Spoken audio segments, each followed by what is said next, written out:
Beasley Media Group Station. Sports Hub headlines. Celtics bounced back from a bad home loss to Atlanta with a blowout win in Brooklyn last night, 139-114. Jason Tatum had 36 points, 9 rebounds, and 10 assists for the Green, who pulled away in the second half.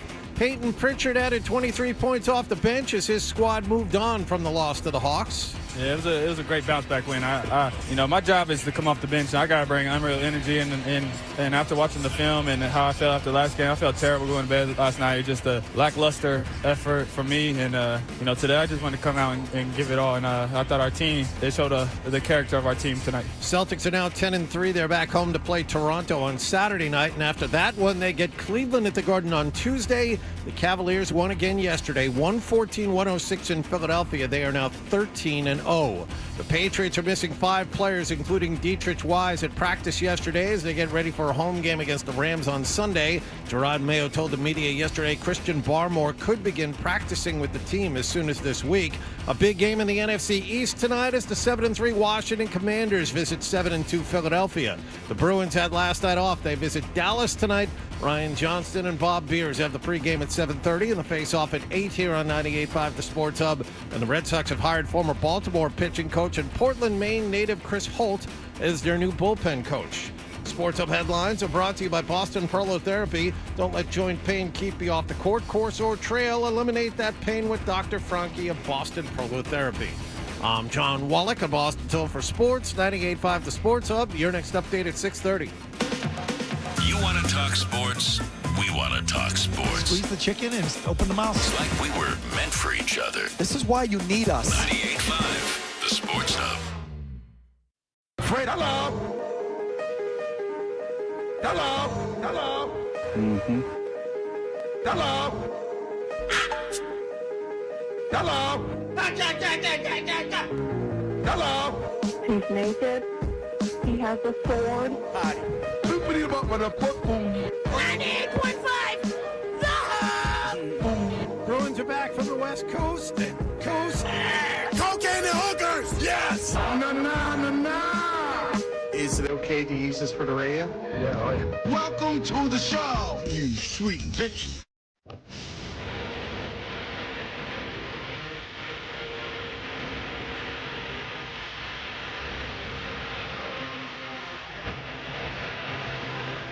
Instead of a gas bag. Fred Toucher being an unhinged idiot. Fred Toucher is a nut job. And Fred Toucher's a mouth-breathing jackass and a liar.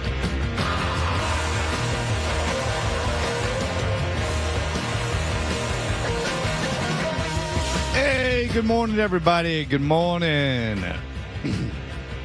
We are Toucher and Hardy, Town Fair Tire Studios, 617-779-0985. You can know that we are brought to you by FanDuel Sportsbook. Make every moment more with FanDuel. Also, you can watch us on YouTube. Just search 98.5 The Sports Hub on YouTube to make that happen. And then you can participate in the conversation on there, and you can see us. See us. That's very important that you see us. I'm going to take a look at us right now, Fred. See what's cooking. Oh, I do like that color blouse on you today. That is very nice. It's a hoodie. By the way, yesterday John didn't have a hoodie on, and he doesn't. Oh, he does today. Yesterday, I guess John didn't have a hoodie on, much to the consternation of the audience. I got an email. Yeah, right. I got an email from Riz from the Riz, from what's the happening? YouTube chat, and he was very upset. The YouTube chat was apparently very upset that John did not have a hoodie on. Yeah, threw some people off. Okay. It's like if he doesn't have the quarter zip and you don't have the hoodie, I think something's going wrong. Yeah, something a little different yesterday. Yeah, something's going on. Fred, what color are your eyes? Brown. Oh. Why? Because I thought maybe you were wearing that light blue hoodie to bring out the blue in your eyes, but You pay more attention to what I'm wearing than I do. That is true. yeah, I like that. Well, it's a nice hoodie. I've worn it many times before, so First time today. I've worn it many times before, and I Never just seen it. just don't know why you haven't been looking at me. I guess something good has happened where you're starting to finally look at me and appreciate the way that I look. I And think appreciate all the hard work I'm putting in. I think. Sorry. It's showing. I think I'm just looking at you with new eyes. That's all. Yeah. I finally appreciate it. All those hours in the gym Right. are finally paying off. Yeah. With a little bit of love from Hardy. That's all. I'm very upset I don't get to take a nap today. I'm very upset. So why is it that there will be no nap today? What's going on? My son is shadowing someone at this school he's going to go to, and I have to pick him up at. Takes an hour to get there. I'm gonna have to pick him up at 1. I have to get him at 1:15. So you figure that, I'm gonna have to leave at 12:15, and then I probably won't get back, and then I got to get my daughter right when that happens, and then it's gonna get dark. So he's going to school a long ways away from home. It's an hour away. How is he getting there every morning? They have a bus that leaves from Concord. So you just have to. Boy, oh boy, that's not a short drive either. It's a lot shorter than where he's going to school. I'm just saying he has to take like a 30-minute drive to take the bus to get him to school. What do you think at 6:30 at night it would take to get to Concord from Newton? I don't think it would take. I don't know if it would take a half an hour. Concord's like 10 miles. That's not so bad. It is, but it's no kind of. No, I know, but like he goes to school in Waltham now, and that can take 45 minutes to get him. So I mean, it just depends on the time of day. Yeah, yes. I have no idea. Yeah, anyway, Concord's a lot better than where he's going to school in terms of distance. And 20, 30 minutes makes all the difference. Like if I'm ever in Dedham and I'm coming from like around Legacy down toward, the first split there where 95 and then it turns into 93 north, even though you're still kind of going south. Right. Or at the very least due east. Yeah. You're on 93 north at that point. That can absolutely suck at 5:45. Sure. At 6:20, it's much better, and then by 7, it's like, what's the big? And that's the thing. I think by that hour, most of the traffic will be gone or closer to 93 north, so it shouldn't be much of a problem. Well, I just remember trying to get to Burlington when I used to do when NBC Sports Boston was up there, and I used to do the stuff all the time. Like I used to do it like twice a week. When they said they were going to teach me how to do television, and they never taught me anything. They did give me an earpiece, though. It was very exciting. You sat in with Tangway and you watched the master work. Exactly. Yeah. Fred, here's how you do it. You break wind constantly. Right. You break wind. And then you write in breaks. That's right. You spend hours at your keyboard, not at work, composing novels. Yeah, and you put your headshots. Screenplays. Put your headshots all over your cubicle. Just to let ladies know. Yeah, that's right, Gary. Just to let ladies know. I don't know how Dan Ray does it. Yeah, and then I would be in traffic for to get to Burlington. Yeah, the stuff near the mall is really bad. Yeah, and you were supposed to get there at like 5:30. I know. You have the Route 3. Everyone's going to Route 3, and then the mall stuff. Oh, it's awful. Oh, it's awful. I mean, awful. I mean, you're just sitting there. Just the whole time. Just make it up here in time and then tell folks the anecdotes. Just a sweet guy with the cowboy boots and played the guitar. Yeah. Rocky Suarez. If you don't know, he wrote a book called The Arm in the Fall that someone took from that table. Jim Murray had brought in a bunch of books, and, of course, Hardy and Adam. Adam took like 15 of them. I took a couple. Adam just took them to light fires in his fireplace so he doesn't have to buy kindling. Took some from my house and some to donate to my local library. Nice. The local library doesn't want you donating books. Well, they do when they have a book drive. They have an annual book drive, and they want donations because they make a little money doing it. So do you have a pile for the annual book drive? Oh, yeah. Yeah, I keep a working pile. Okay. Much like you keep a working wood pile for the cold months, you keep a working book pile for donations. Well, by the way, now the tangent number 4. Did you see 12 posting over the weekend? Him and Cliffy and some other old relative out there wearing their matching orange caps. Yeah, he texted you. Yeah. Yeah. It's hunting season in Maine, so if you're going to be outside doing any work, you got to have your orange hats on to say, "Don't shoot me, I'm not a deer." Is that a law, or is that just you guys being safe? That's Cliffy, buddy. Okay. I mean, Cliffy's Cliffy, by the way, first. looks like $1 million. Thank you. Cliffy looks I agree. like Cliffy looked when I met him 20 years ago. And he's working the chainsaw. He's taking trees down. He's making firewood. The guy's an animal. Manimal. But 12 was cucked a little bit during that whole firewood cutting situation because who's the other guy? Was that your uncle? Yeah, it was his brother, my Uncle Kenny. Who is 74. No, he's a little bit younger than Cliffy, actually. Really? Yeah. But he looks way worse. But I don't know. I see them all the time. I have no frame of reference. But he's in his 60s. Sure, yeah. Okay. Yeah. Cliffy's in his 70s, and I think Kenny's in his late 60s. Oh, okay. Yeah. I didn't mean to insult him. No. But he's operating that chainsaw. 12 was doing? Holding the phone and taking videos. That's right. That was his job. I want nothing to do with the chainsaw. I use the handsaw or I'll use the hatchet, but I don't know, man. Why is it okay for them to chop down trees in a beautiful forest? Well, they were these particular trees, Fred, they were presenting some danger because of the way that they had bent over. We didn't want them just to fall down. Wanted to take them down. Are they presenting danger, or is it all in perspective? And when you want to cut them down so badly for your own selfish reasons, you can justify anything? Nah, that's not true. We only take the ones down that need to be taken. How many trees did you take down? Just a couple. How many? 2. Literally, a couple. How many? How long did it take you? Just I don't know, like an hour or 2 now, total. Take them down, cut them up, process them, stack them. How do you process them? You gotta make sure that they're the right size to go into the wood stove. You can't just hack them up into pieces. You got to make sure that they're the right length so that they can fit in the wood stove and burn. But you can't burn them right because this is green wood. You got to let it sit for a year. I'm no rookie. I green know that wood. Yes. You cover it with the tarp for the year. Now, does your dad he heats his home with wood? Yes. As there's a heating system in the cabin as well, but we prefer to use the wood stove when we can. Yeah, cheap. Yeah, sure. it's efficient.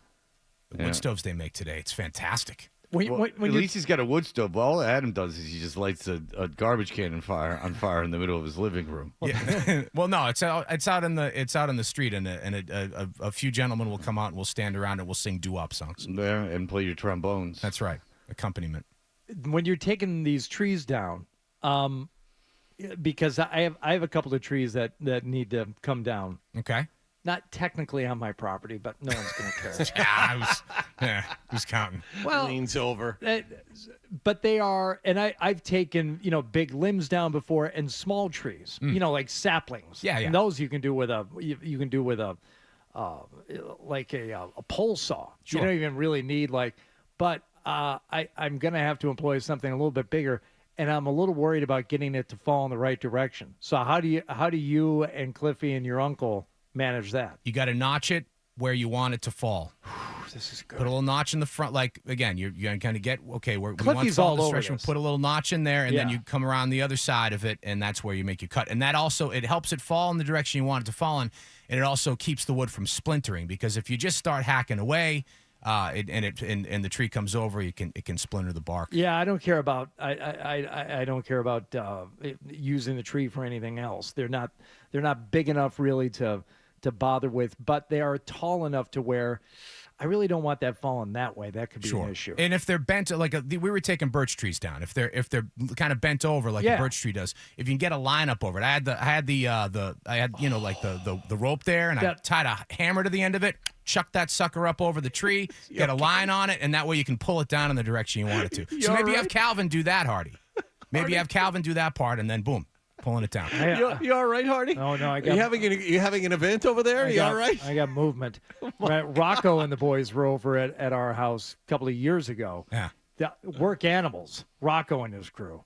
These guys have like a weighted beanbag on the end of the line. Yeah, and they throw with your balls. Yeah, it's actually bull testicles that they also dry and season. They become very heavy, and they throw that up attached to the end of a line, and then you've got Goliath down there holding the line, and those guys were taking pine trees down that were I don't know, soft 70, 80 feet. I believe it. They don't care. I'll just pull it in this direction, and I'll get out of the way. Don't you worry about me. Sounds like a plane crashing when those trees come down. Be Real wants to know if you, Adam, have taken down all the towers for the radio stations. That's good. Do you notch those at the base as well?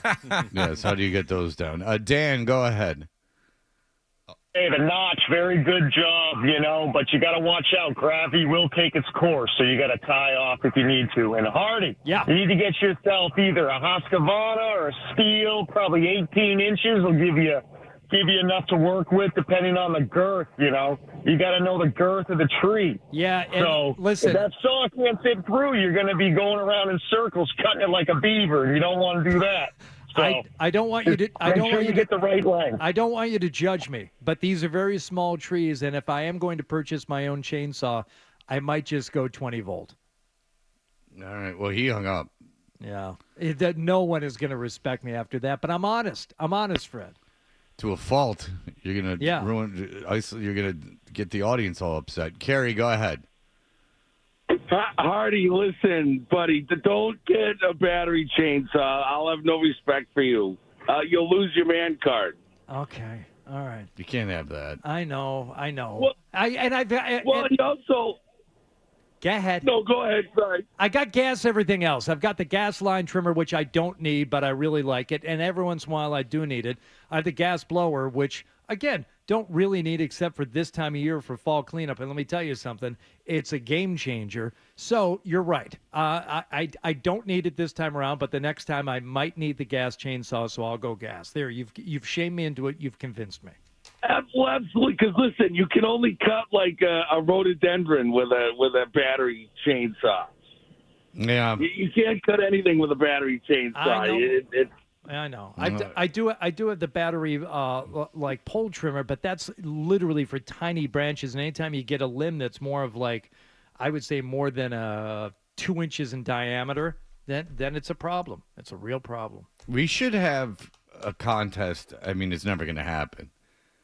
But just that people win an opportunity, Hardy and them get to just they go and like they what is that Habitat for Humanity? They build the houses. Yeah, everyone they get to they let him in there. Is Jimmy Carter dead? No, actually, alive and kicking. Biggest upset out of all of them. It's Jimmy Carter and Hardy and everyone else. They all get together and do it. There should be something where just you assemble a crew. My mother did that for a while, up until about 5 years ago. She was working on these Habitat for Humanity homes. Bless. And I always, what did they have you doing, woman? I mean, because I've never seen her so much as pick up a screwdriver. Like, what were you doing on the job site, Mom? I don't have the heart to ask her, but because she's very proud of her work. And well, she wasn't doing anything. She's an old lady. But I just saw this thing. She was 75 years old. Yeah, she's an old lady. She wasn't carrying anything or doing anything. She was in the way, is what she was doing. She had the pencil. She was marking, here's where you need to put the screw in. She was serving no purposes just to stand there. No, she was serving lunch, my guess. What I would imagine is that if I was Habitat for Humanity, I'd be pushing her in the direction of other philanthropic endeavors. I'd be like, maybe you're best served.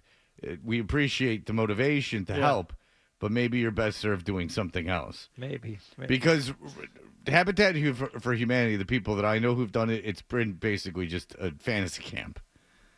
I mean, that's what it is. I worked with a guy in Atlanta who he signed up for Habitat for Humanity a couple times, and it was like builder fantasy camp for him. Okay. It was no charitable work. Charitable work you got to hate for it to count.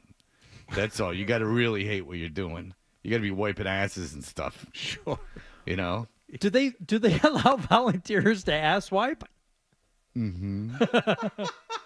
Is that something you can do without being licensed in some way? No, you can just walk down to like homeless encampments and go, who needs a wipe? Oh, so you're talking about get down and dirty. Vigilanting. Freestyling over there. Yeah, getting your community hands dirty. Service stuff. Yeah. You go, I have free needles. They're clean. And then they all go, and then you go, first of all, I'll need to make sure your anuses are clean. I have clean needles. Who needs a clean spike? And then they all go, ah. And then you go, okie dokie. Only these won't work unless your butt's clean. Call it a trade. Yes. Fair trade, fair and square. How long has it been since you've bathed? That'll be fine. Don't put those underwear back on. That's right. I'm sorry. I'll sir. take them. You showered yesterday. You don't qualify. Oh, no. That's fresh. That's too fresh. Got it. All right. Ed is saying you should get a battery-powered chainsaw, but unfortunately, we've run out of time on this segment. I mean, everyone could talk about Hardy in his home. Is he on the phone? Yeah, you take it off air. That's more intimate anyway. Ed'll be right there.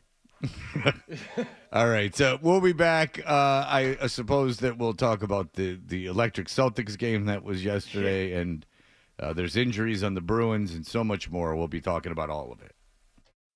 Stay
What's the best way to listen to Toucher and Hardy? Well, you're going to have to spend $40. Cough it up, and let's get back to Toucher and Hardy on the Sports Hub.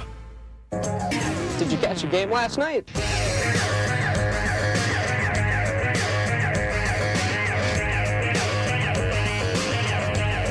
Hey, we're Toucher and Hardy. And Hardy, what's going on? What happened last evening? Oh, I thought you were going to ask me what happened on my phone call with Ed. Did you take the phone call with Ed? I did. Ed's been listening to sports talk radio for 25, 30 years. Oh, nice. And he named all the guys he's listening to. He goes, I've never, ever called in. I've never felt angry enough or in opposition to something I've heard enough to call in until I heard the guy say, you have to have a gas chainsaw. Ed is a carpenter. He's all about the Milwaukee products. We talked about the specials going on right now at Home Depot. We talked about all the stuff, and he listed off the products that he uses. He talked about a reciprocating saw that's part of a bundle right now. I'm very excited. I need to leave the show at 8 this morning. Oh, to get a deal? Just to make sure. And I'm going to, I got to find the nearest Home Depot. But otherwise, Ed, thanks for calling in. Okay. Appreciate it. There's a Big Lots by here. Yeah. We got a Home Depot out in Natick's about 15 minutes from here. What are you doing? Yeah. Well, look, maybe I'm sorry, Big Lots. Maybe I'll go to the. I do enjoy an Ocean State job lot. You can find some good stuff in there. Yeah. Well, he goes out there to the Ocean State job lots we've already known, and again cosplays. It's like when those places are open around Halloween, and you go and you look at the costumes and see who you want to pretend to be. He goes to the job lot place. And he looks around and he goes like, ooh. He looks for that bib, said, hi, my name is Rob type of thing. Yeah, I mean, he wears a name tag some days here, but it's under the sweatshirt. Ah, right. He just does it just to feel it. But anyway, come on out to Natick. We got a Home Depot for you, Hardy. There's one closer than the Natick, and you don't want to have to be around all that riffraff. You can go to West Roxbury and get yourself into one, or Brighton for that matter. No, you go. There's the one in Brighton, which I haven't been to in years. The West Roxbury one. There's the one in Norwood off of Route 1. Might be Walpole. I don't know. Avon is the one that I end up at the most. But whatever. All right. Celtics in Brooklyn last night. And Brooklyn actually had a lead for, I would say, the majority of the first half last night, right up until... Pritchard switches to the left hand. Push pass for Tatum. Tatum going to rock the three over Zaire Williams. Swish. There we go. And then Jaylen Brown doing his part later on. Tatum lobs it. It gets to Jaylen Brown. He's inside Cam Thomas for the easy two. Too small. Mouse in the house. Okay. There's a mouse in the house. Yep. Celtics would go on to win 139-114. Yeah, the threes went in last night. They did indeed. 36 points for Jason Tatum. He was 5 of 6 on his three-point attempts. Derek White, only 3 of 9, but a couple of timely three-pointers in there. Sam Hauser putting in 12 off the bench. And, of course, Peyton Pritchard, 23 points last night as the Celtics get the win over Brooklyn. I would say after an early scare, but Brooklyn just came out and played okay at the beginning. Later on, you talk about a team that just sometimes can't get out of their own way. The goaltending, the dumb fouls, the bad shot selection. The inability to rebound. You remember how many offensive rebounds the Celtics gave up against Atlanta? They gave up 20 against Atlanta. Last night they gave up 3. Much different. Yeah, much different outcome. Now, I would share with you what Joe Mazzulla had to say after the game, but there was something a little more interesting a couple of nights ago when this happened on the TV show Jeopardy! Heist Films 2000. Boston Celtics coach Joe Mazzulla has admitted to watching this heist film, directed by Ben Affleck, several times a week. Jonathan. What is the town? He loves the town, yeah. Okay, so Joe Mazzulla, part of a Jeopardy! Question and answer a couple nights ago. Joe Mazzulla asked about it yesterday. And we have to ask you what you think about maybe Jeopardy! Question. All right, could care less. Yep, he has no time for your foolishness. I don't believe that for 1 second. I've been on the side of Joe Mazzulla now in his antics. I don't, by what Hardy has said, by being personal friends with him. And Joe Mazzulla has his number, has his phone number. Yeah, I mean, I don't believe and I'm being sincere. Like, I'm not, and I don't think this is even being an a-hole. Like, I don't believe him. Like, I think that he obviously cares deeply that he was a question, but this I don't like about Missoula because he's not being genuine. I don't think he's being genuine there. And I would think you would agree, Hardy, after meeting the man and knowing his interests, that being a part of a, it's not like intelligence, just being part of like a deep trivia situation. I would say, I was going to use the word, if you're on Jeopardy, you have made it yourself a part of the intellectual zeitgeist, right? You have now become a part of the conversation I'm not saying you have to be smart to watch or do well at Jeopardy, but it ain't Wheel of Fortune. Right, either. exactly. It's not Price is Right. Like the Jeopardy is hard to get on to. It's like very difficult to win. Again, it's not an intelligence, but the people are usually academics. A lot of them, I don't often watch it, but a lot of them have like weird jobs that don't pay money. Like, that. Oh, there was a guy on last week. He actually won. I think he won a game. His occupation was journeyman. Yeah. I'm like in the trades, journeyman. Oh no, What is he, like Peter Fonda driving a motorcycle across the country? Yes, that type of journeyman. Oh, Jack Kerouac journeyman. Okay, like Kane. He just wanders. Zen in the art of motorcycle maintenance. It was like that's when I worked at Borders back in like what was it, probably 99, 2000. I worked at a Borders, and everyone there had doctorates. Like everyone that worked there had doctorates, but it was doctorates in like Latin. Like they were just these academics, and they were old. At least they seemed old to me at the time. It takes a really long time to get a doctorate. But older than you, like not in their 20s. Like they were like in their mid 30s and like had just achieved advanced degrees, and they were working at Borders because they were basically academics by trade, but they weren't making money doing it. Maybe they were like assistant professors, or they were doing stuff like that. Like they were helping grade papers, but in order to make any money, they had to work at Borders. And you would think, okay, good for them. But they were the biggest dicks. Like they thought that they were like so superior to me. That's the thing. You think you go to school for that long, you are superior in life. No, it just means you're badly overeducated. Yeah, good for you. Yeah. You're book smart. You committed to the wrong thing.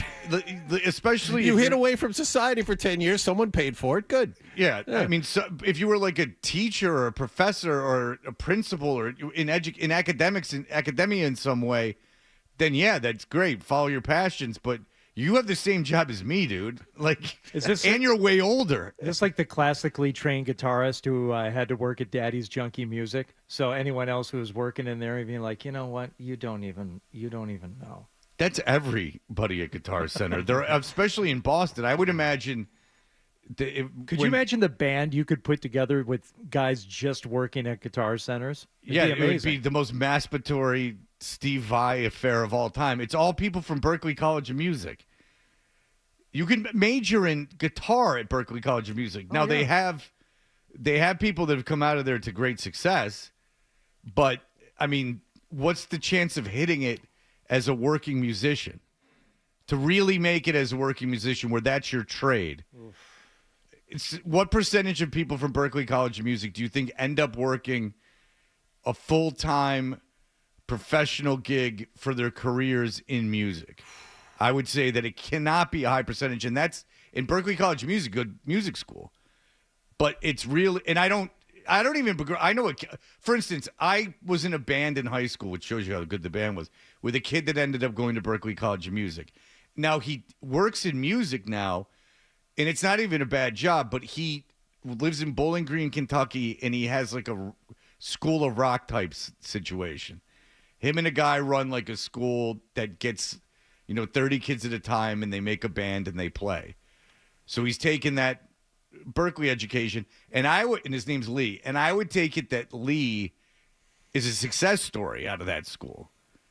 Yeah, I think part of it, Fred, too, is the type of work. Like, if you come out of there with a degree, you can teach, but probably not full time. You probably got to teach music at a couple of different places. You can work as a gigging musician, but you're going to have a whole bunch of different gigs that you work to kind of keep food on the table. Well, a gigging musician is that I know is 99.9% of the time not your job. Right. A gigging musician is great, but it's not your job. That's like I win all these amateur, what's the thing that everyone the martial art that everyone's Rogan people are obsessed with? Jiu-jitsu. Like Anthony Bourdain. Like he was winning all these jiu-jitsu things. He had like a six-pack. He was like ripping it up.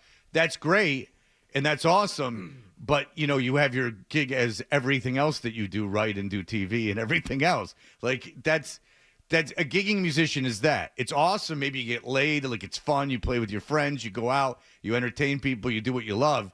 But that's not your job. Right, you can't make a living off of right, it. So or comfortable living off of it. You remember? I mean, Adam, you can't feed yourself doing that. I mean, you can when you're 21. Sure, and you have 3 roommates. Yeah. But not when you're 40. The summer I had an intern, the one that used to peek his head in to look at you guys during the morning. My favorite intern, yeah. Yeah. His name is Will, although T-Bone insisted on calling him Darren, as in Kramer's intern for Kramer. Oh, yeah. He graduated from Berkeley. And he had that look. Well, first of all, front man look. Like his project for something at the end of high school was to build his own like xylophone out of PVC pipe. Oh. And it's like I saw the video of it. I didn't see it in person, but I mean, he made a musical instrument that sounded as good as anything could sound. And then I went to one of his performances at Berkeley because he said they were doing a Radiohead album in its entirety for some like class project. Now, Will had not gone there with an instrument in mind. He knew how to play like some percussion instruments and stuff like that. But I think he was a songwriting major or something like that. I said, "Oh, what are you playing in the band?" He said, "Bass." Like, "Do you know how to play bass?" He goes, "No, I just learned just for this project." And I went and saw these 5 of them, I think there were, that covered the Radiohead album for this project.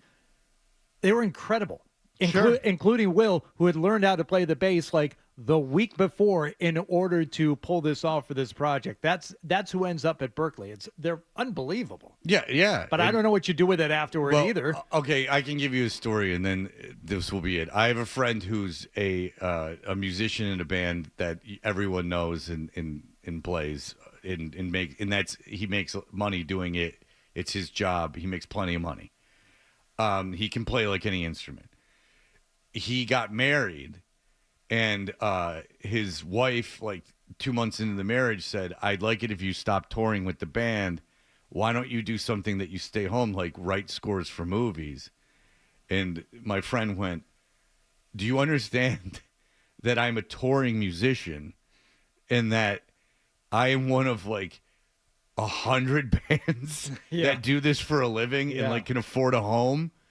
I'm not stopping at any point." And then they ended up getting divorced because, but it was just such an odd thing to say. Like you get married to like a touring musician who's in a band that's successful, that's making enough money, like not millions, but like a lot of money, like as much money.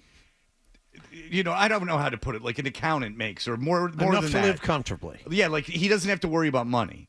And the woman was like, "Why don't you stop touring? Because you're out of the house so much, you're gone so much, and do something else with. You can play all these instruments. Just go, like I don't know, do movie scores." Well, seriously, like in just in terms of the population, your odds are probably better of playing in the NFL than they are of being a successful touring musician for more than 5 years. How about this? Your chances of being in the Hall of Fame in the NFL are more than being a guy who makes a living doing movie scores. And that's not how many guys get into the Hall of Fame every year in the NFL? Say 7. Yeah. 6, 7. How many guys are doing movie How many scores? guys are doing movie scores? Danny Elfman. Like there's Trent Reznor now and Atticus Ross. Yeah, Danzig did one. I mean, like that is just Mark Knopfler did a couple. Yeah, well, he needed the money. I mean, Mark Knopfler and Trent Reznor need the money to do the movie scores. But I mean, like, there's the guy who does Star Wars. Yeah, there's John Williams. The guy who did all the Western stuff. Oh, yeah. And then Danny Elfman. There's 3 guys in the history of movies that do it. But, I mean... For a living. And the woman was a wonderful woman, still is a wonderful woman. She's very successful, and the guy's great. But it was just, and this isn't an insult to her, but she didn't really understand how difficult what her husband had achieved was. Anyway, that goes back to, it's difficult. Chase your dream. There's nothing better to do than chase your dream. And you very well could be the guy who gets it. Yeah. I'm not telling you not to go. It's just a tough nut. All right, we'll be back in just a minute. The Bruins, some bad news coming out of there. Sports Hub headlines. Celtics won going.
Fred Toucher and Hardy. Hardy, what else is going on? As we're brought to you by FanDuel Sportsbook.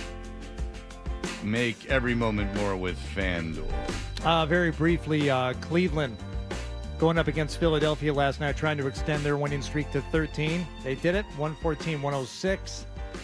13 straight games, wins to start the season for the Cavaliers. Well, Philadelphia, which is the team they played, Philadelphia was without Joel Embiid, without Paul George, and without Tyrese Maxey. Their three best players, and it was a 3-point game with under 4 minutes to go. Not exactly an impressive win. They didn't exactly blow their doors off last night. We'll see what team shows up Tuesday to Boston. Oh, yeah. Throwing a little shade there at the Cleveland Cavaliers. Yeah. Yep, they're going to be up in arms, I'm sure, all of them. What do you have to say about Pistons rookie Ron Holland, who had 2 free throws with 1 second left, the game tied against the Milwaukee Bucks in Milwaukee, missed them both, forced overtime. Giannis goes on to outscore the Pistons himself in the overtime frame, scores 59 on the night for the Bucks to get the 127-120 win over Detroit. Reminds me of a game in Cleveland where Grant Williams missed 2 free throws at the end of regulation. Remember that? Unfortunate. And the Cleveland went on to beat them. Unfortunate. I don't think the Pistons, that might knock them out of title chances. But they are in line they won their first game of this in-season tournament. So don't run them off of that. That's right. That's right. Coach Spo calls a timeout he didn't have. That's right. I mean, fate taketh and giveth, that's the way it goes. Did you see the video of one of the Fab Five guys? Jalen Rose. Jalen Rose. His reaction, he was... Oh, yeah. Yeah, he was... Sitting courtside. He loved it. Sitting courtside. He could... I mean, the mouth wide open, the eyes wide, like, did that just happen to someone else? Oh, it wasn't just us 30 years ago. Oh. So there you go. You mentioned some bad news for the Bruins, Fred, and Ty Anderson has a write-up about this at 98.5thesportshub.com. Hampus Lindholm officially ruled out for an extended period of time. Jim Montgomery had a lot to say about. We'll hear about it in a moment, but this is not great for the Bruins, who need consistency right now more than anything. And as Ty writes, Hampus Lindholm has been, if not the best and most consistent skater. He hits the shelf with 3 goals and 7 points through 17 games, and he listened to the offseason messaging of having to generate more offense from the back end, given their offseason losses up front. 81 shot attempts, 3rd most on the team. His 14 takeaways ranked top among all Boston skaters. So this is a big shot off the top of the knee. Obviously, it seems like he broke a bone. Yeah, that would account for the week's diagnosis. Sure. But the best way I put it is it doesn't matter. They asked someone on the Bruins, and he's like, better now than the playoffs, which is just my whole take on this season, is better now than the playoffs. Because, again, we've been through, and Fluto just got done telling us this week that Lindholm's been their best player, and that just means someone else has to step up, and I'm not freaking out about anything this regular season because we've been through so many regular seasons of them dominating in the Athletic. No offense to the Athletic, but the Athletic being the number 1 team in their rankings. And, they might set a record for wins in a season and da-da-da-da-da. And then they lose in the first or second round of the playoffs. I don't care as long as they win in the playoffs. Get in as the last seed. Get in on the last day of the regular season. I don't care as long as you can win 2 rounds of the playoffs. Let's say Lindholm's out 6 weeks. Say it's a broken bone, Lindholm's out 6 weeks, 2 months. Does that damage their chances to make the playoffs? I mean, they already have enough trouble up front. The last thing they need is an injury to their D-core. No, I mean, it doesn't help, but I don't think that they should lose more games than they win. Well, they're already treading water with Lindholm. They're already a 500 team with Lindholm. They're 500, yeah. And, I mean, every other team's going to lose a star. Every other team's going to lose a big piece. I mean, it's no excuse. if you lose 3 big pieces, then fine. If you lose, but not if you lose one of your top defensemen. You should be able to play through that. I hope you're right. Overall, watching the Bruins the last 2 years, spit the bit in the playoffs, especially 2 years ago after winning all those regular season games. You're right. I don't think the regular season matters nearly as much to a lot of Bruins fans. But at the same time now, this injury, if it is long-term, I think that now you wonder, okay, can they make the playoffs? They've been underachieving massively since they started. Okay, so, that's debatable because some people don't think they don't have the talent like Ty Anderson, but say they have been underachieving because that's even better. Then get it together. I mean, who's going to overtake them? Like Florida and Toronto are better than them. Carolina's better than them. The Rangers are probably better than them. But are you saying like the Devils? That the Devils are going to maintain this they're going to be 11-6-2 for the rest of the season. Like, they're going to continue this pace. I mean, say they do. That's one team. I mean, who else is so much better than them? Ottawa? I think Tampa Bay has better top-end talent. Tampa Bay is reeling. Well, okay, Tampa Bay's got 15 points right now. It's not going to be Ottawa. Okay, I agree with very that. good. But so are you worried about Tampa? I mean, they're 7-6-1. I am worried about Tampa. No. Are you worried about them not making the playoffs? No, I'm not. Okay, they have a worse record. I think Tampa will make the They playoffs. essentially have the same record as they just have 3 games at hand. They essentially have the same record as the Bruins. Tampa Bay. Maybe Tampa gets the spot that the Bruins would have had. All I'm saying is you can call into question this team. Before Lindholm's injury, you could call in this team's question of getting anything other than a wild card. Now, without Lindholm, I think the margin for error is a lot thinner. Well, obviously, if they're missing, I'm not going to go game by game in an 82-game season and freak out and fire the coach this and this team. You lose 5, 6, 7 games in a row, and the team's free. Then you fire the coach. You stick around 500. It doesn't matter. Make the playoffs.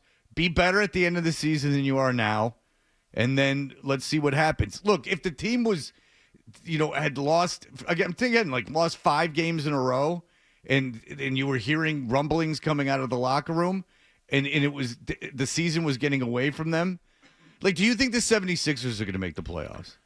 Yes. Okay. But they have a lot of guys that aren't playing that will. Well, and the Bruins have one major injury. Oh, but what I'm saying is that a loss is a loss.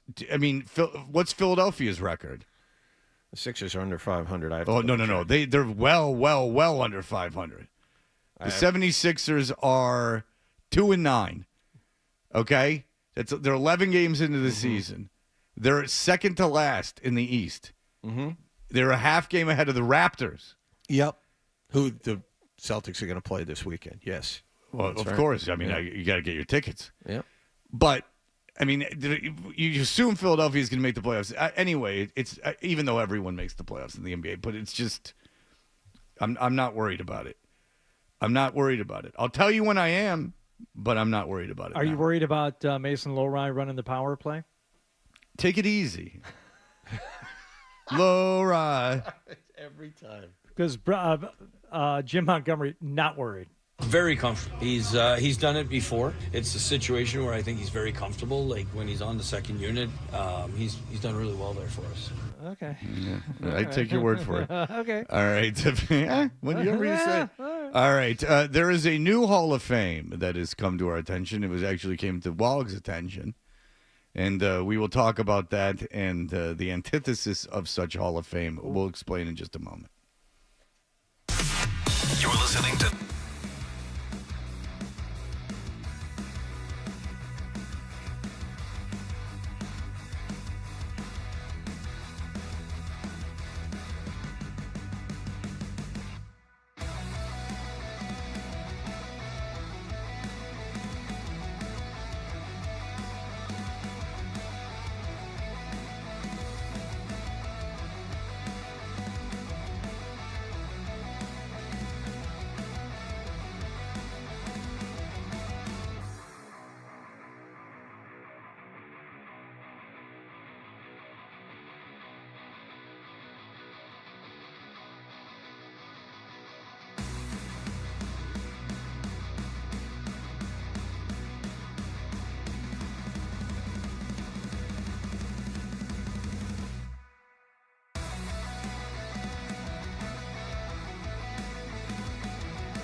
The Patriots Into the end zone. play here. Touchdown for the Patriots.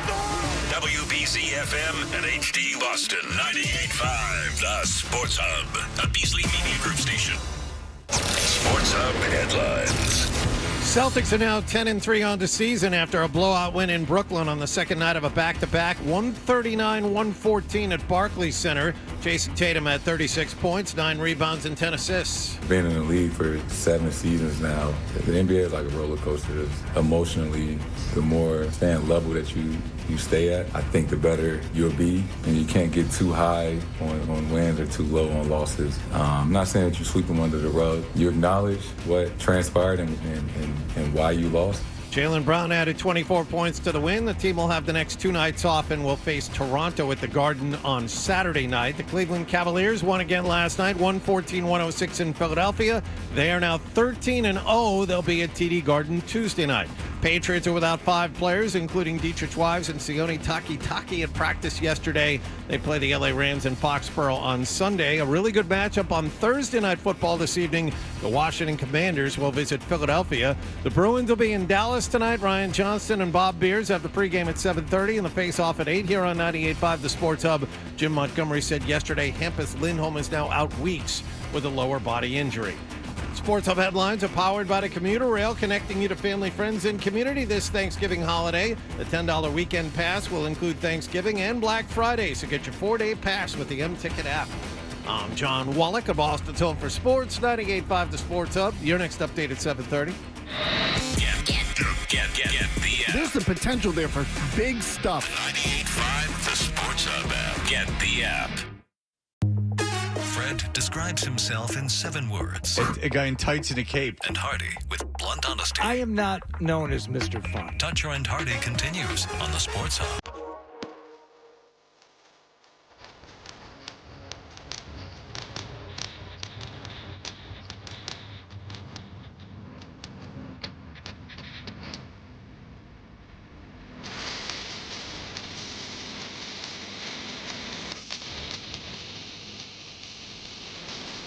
Is this Babes in Toyland? Oh, you're so good. Yeah, well done. I would have no idea, but then I was thinking, I'm like, it's a female band, and so there you go. All right. Why didn't you play the Toys Smoke 2 Joints? Because we all know that Sublime did an amazing cover. You know what? In hindsight, I wish I'd played the theme from The Toy, that film with Richard Pryor and Jackie Gleason, which was wildly inappropriate. Well, don't forget about the kid who went on to make pornos. That's right. That's right. That's right. He was Jackie Gleason's kid. Yeah. That's right. Yeah. U.S. Bates. Yeah, he did some... Master Bates. He was in some teams with TT Boy. So let's see what you got, homeboy. That's TT Boy from his interview with Peter Norris. What? Yeah. Again, Adam has fallen in now into the same trap that I did. Hooked, man. You got me hooked. I was watching more of them last night. Oh, man. Did you watch more last night? Oh, absolutely. All right, the porn star TT Boy, he interviews other porn stars. He hasn't done it in a couple years, but who'd you watch last night? I watched clips of like 70s era starlet and then a more recent. I was looking for like short clips just to get like that quick fix of TT Boy. Yeah. Yeah. What? The women are not nearly as interesting because they made more money. Yeah. The guys are what's very interesting, including the guy who moved to Southeast Asia strictly because of the availability of young prostitutes. Yeah, I don't want to watch that guy. Thought you had to be a big shot, right? Yeah, it's a tough one to get through. Stay humble. That's right, TT Boy. It's as hard as it can be. As hard as it can be. It's TT Boy out. Okay. All right, very good. All right, so we're brought to you by FanDuel Sportsbook. Make every moment more with FanDuel. You can look at us as your own form of pornography on YouTube if you search 98.5 The Sports Hub. All right, so John found this piece of popular culture. This what are we talking about here? What happened? Talking about the Toy Hall of Fame, which is based in Rochester, New York. They inducted new toys into the Hall of Fame yesterday. Now, when you induct a toy into the Hall of Fame, do you get a guy in a windowless van that shows up and comes out to with puppies and the toys. How do you know how things are elected into this Hall of Fame? I don't know. I know that My Little Pony finally made it in after 7 times a finalist this year. Well, the Bronies would have celebrate. Yes. Yes. If you don't know, there is a sect of people. I would not even call it a sexual fetish because I don't even know if it's sexual at all. But they're called Bronies, and they're adults that are obsessed with My Little Pony. There's many conventions about them, and they dress up as My Little Pony. They're obsessed with My Little Pony, and that's how they communicate with one another. I don't believe it's a dry humping situation like the furries are. Sure. Yeah, all right, TT boy. I mean, you wouldn't be with the My Little Pony thing. You're all man.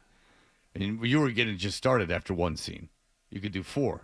I mean, let's be honest. 4 a day for 30 days in a row. Absolutely. So let's see what you got, homeboy. That's right, TT boy. All right, so here's the deal. What is this? Everyone has picked, if there is a toy Hall of Fame, John, when John was a child, they had wheel and stick. They had 2 cans tied together with a string. Yes, they had a wooden marionette.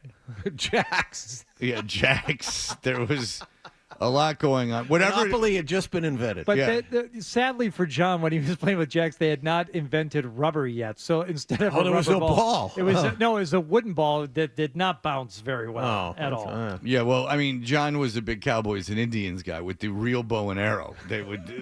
There was very little rules back in the 50s, as we know. Just don't play with your dad's signed Babe Ruth ball.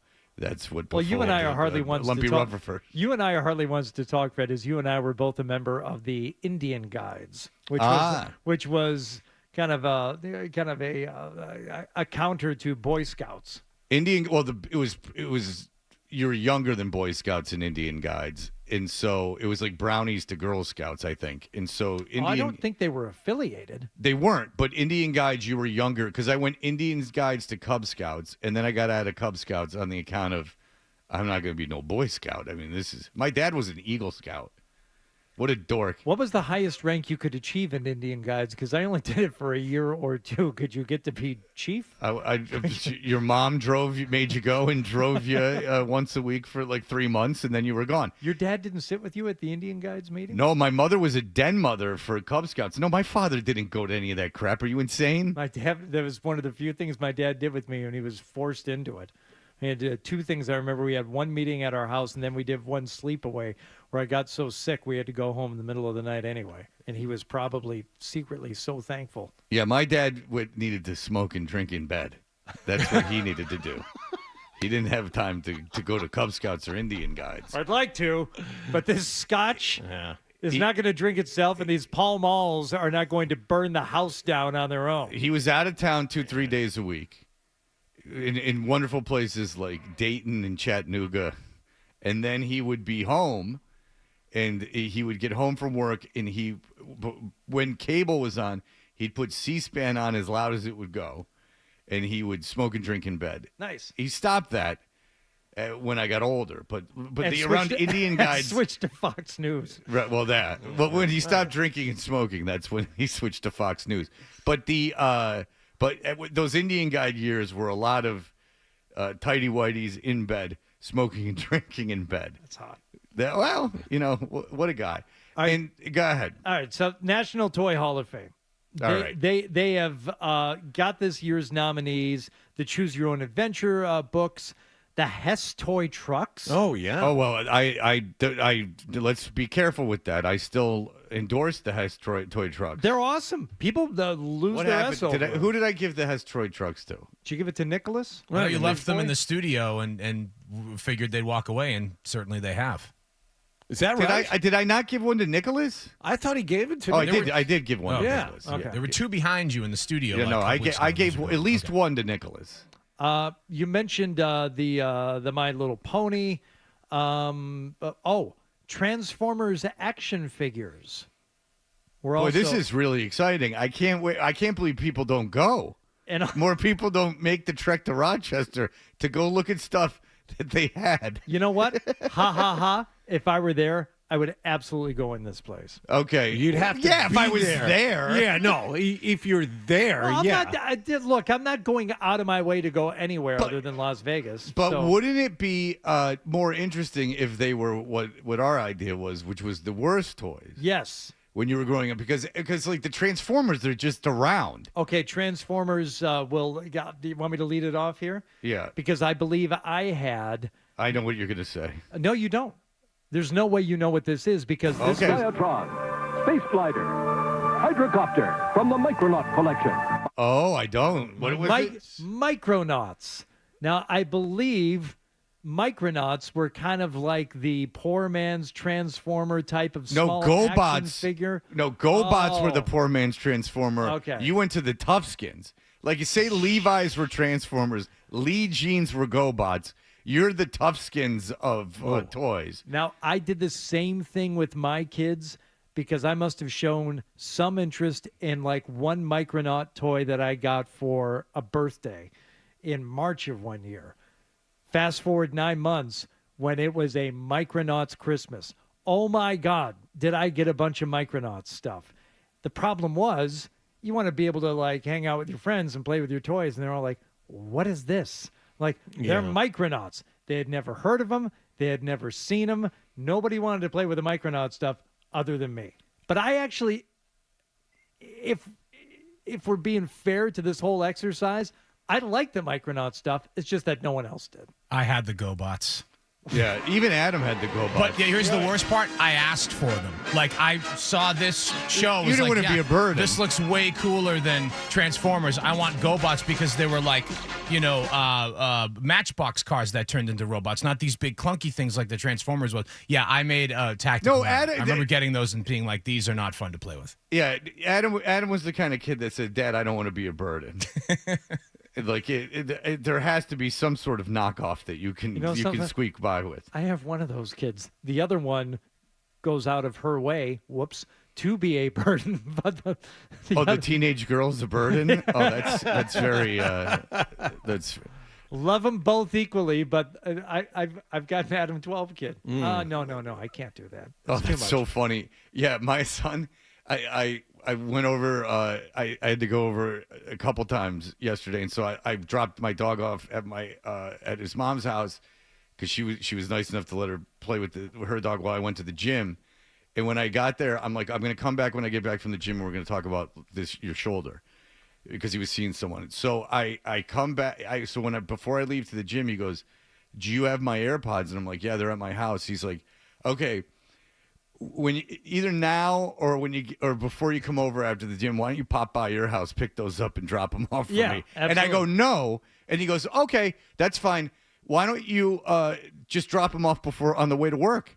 Right. Because you just get up at like 20 minutes earlier and just pop them on by, leave them in the mailbox for me." And I go, "Well, you're shadowing a kid for like 4 hours at a school you've never been to. What do you need AirPods for? What are you going to put AirPods in during the classes?" No, what he wanted you to do was to bring him over this morning around 5 a.m., gently creep upstairs and insert them into his ears because he likes to wake up to some ambient sound. Or I could have dressed like a spaceman and played him Eruption. Back to the Future thing. From the planet Vulcan. Well, you're going to give him a heart attack if you do that. Well, I mean, he's certainly going to. He could end up more successful than he would have been. All right, Johnny, what do you have? Okay, all my friends had one. I didn't have one, and my mother and father finally bought me one of these, and it was the worst thing possible. Adam, do you have this? I have. You can tell them what it is, and then I'll follow up with some audio. It was a Huffy 10-speed bike called Santa Fe. The Huffy Santa Fe bike, which was all earth tones, broke the second I started riding. But it was the war. So their materials were at right. We're at very. There was oh a my of metal. God, we had one of these. Yes. It was the worst bike possible. I think my sister had this bike. Oh, it was terrible. It's a bad-looking bike. It's a horrendous-looking bike with, like, brown tape wrapped around the handlebars, and they tried to make it look very Southwest, which went over well in Lexington, Massachusetts. Yeah, and Lexington is a wealthy area, so I would imagine that you were the kid with the crappy bike. That's exactly what I was. It was either my sister or one of the neighbors who had this bike. Oh, it was awful. John, let's flash forward 10 years because this commercial was on in the 80s. Thompson, #1 BMX pro Pro was challenged by Huffy to create a great bike. They got like this pro BMX guy to like design the bike. Stop. What? Not some pro, Stu Thompson. Yeah. And let me tell you something. When he left Redline and went to Huffy, Wow. I threw my hands up and I'm like, oh, freaking sellout, Stu Thompson. I want nothing to do with him That would be anymore. like someone leaving Vision and going to Veriflex. Like Yes. The Huffy. That had to be the end of his career. Oh, yeah, that was it. He was over. Because it was a joke. If you were that age and you were riding a Huffy, you weren't riding real BMX or doing freestyle if you had a That Huffy. was me. That was me. The commercial worked on me, and I said, "That's the bike I want." And No, as soon you as I didn't. got- I did. Absolutely. You wanted more than a GT? I didn't know. I didn't know what that was. I saw this Huffy. Wait, you it did not looked have awesome. access to 7-Eleven in the BMX Plus? How the hell did you not know what GTs were? I knew what a mongoose was, and I knew what a Huffy was, and I decided I wanted the Well, Huffy. and I mongooses went were Huffy. crappy too. Those were BMX bikes, not freestyle bikes. Maybe mongooses were crappy, but they were different. No, mongooses were definitely better than Huffies. Well, Huffy was Huffy was- like Veriflex. Yeah. Like when I said I wanted a skateboard, my parents got me a Veriflex skateboard. I took it out one time, and I'm like, well, I'm never riding this again. Exactly the way I felt. Yeah, like Yep. this is like unbelievable. Yeah, my parents, something happened to them financially because I received very, very little until I was like 13, and then I became quite spoiled. I was an only child, but something happened financially because I got a GT bike and I got like a Vision Gator skateboard. I told you that I got real sick when I was 15. And I'm sick, and I missed like 3 months of school. It did a number on me. And my mom felt so bad for me. She took me. I could finally leave the house. I was probably 15, just turned 15. I had just turned 15. What'd you have? I had an intestinal growth that they thought was Crohn's disease, and it turned out to be a growth in my intestine that was a lot of probing up my butt, and it was not fun. By the way, so much about Fred has been explained in the last 45 seconds. I already knew the only child thing, but the spoiling, the butt probing. Well, listen to this. The shut inside for months on end. That part has manifested itself many times. No, the being shut sense. inside for several months did affect me very negatively. Yes, it all makes sense now. Yeah. Everything. Well, I Yes. had that, and then my immune system was so effed. I got chicken pox, and when I had chicken pox, I got mono. So I had basically AIDS. Like I had no defense against any sicknesses. And so what's the laughter for back there? Fred just admitted to being practically HIV positive, and it caused guffaws out of Nick Gemelli and Ryan Beaton. Well, I was having a lot of irresponsible sex at 15. A couple of silly geese over here. But listen to this. So, but this is the very tragic part of the story. So my mom, I can finally leave the house and like go back to school, and it's like 2 days before I go back to school for the first time in 3 months. She takes me to the local bike shop. She goes, "Look, we never give you anything. Why don't you pick out a bike and a skateboard? Like you can do this. You're finally gonna be able to go outside like with your friends, get a bike and a skateboard." So I picked out a GT Performer and a Mark Gator, a Gator Vision skateboard. And we leave, and they go, "We'll put the trucks and wheels on and like get everything ready." We come back the next day. I'm like, can barely walk. And the guy's like, "Did you see that spoiled prick that was in here yesterday? His mom got him a bike and a skateboard." And we're like, "Hi, it's us."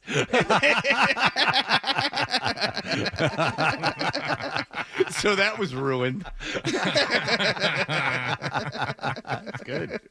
So sad, huh?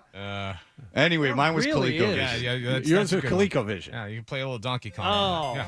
No, ColecoVision. Just look at it. It's we're out of time, but the Had button the stuff. had the They had a membrane. phone. They had a phone pad on it. Yeah. ColecoVision was never going to stick, and it was an attempt. I think my dad got it for free because they did advertising with him.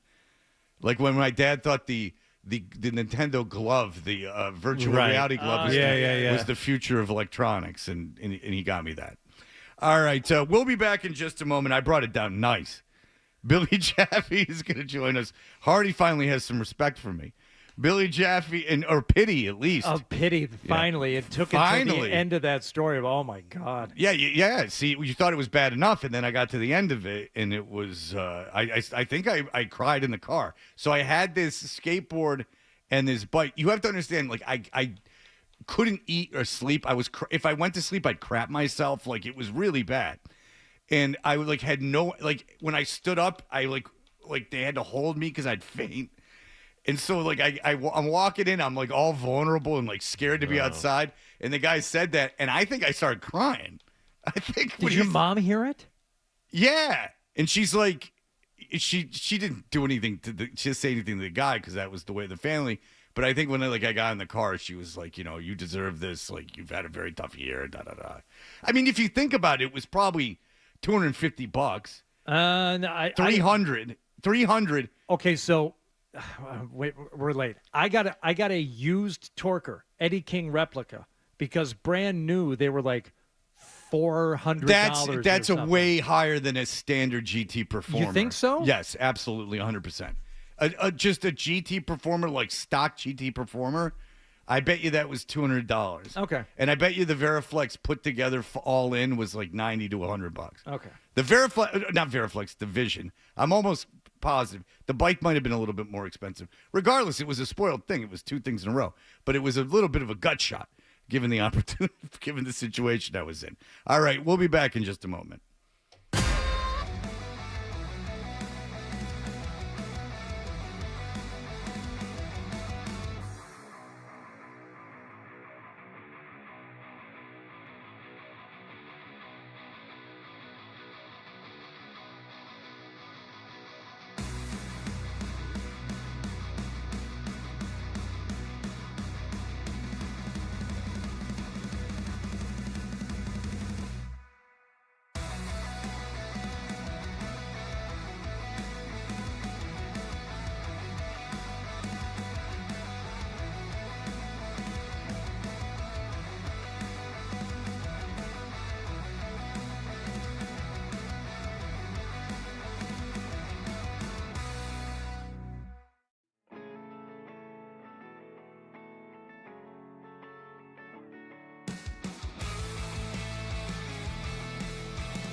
Edward Dutcher and Artie be listening at 7:40 and 9:40 this morning, so the end of this interview with Jaffe. For your chance to score a pair of tickets for this Sunday's game, the Patriots are playing against the Rams. Be sure to tune in to the Sports Hub for 3 hours of pregame coverage with Chris Gasper and Jim Murray.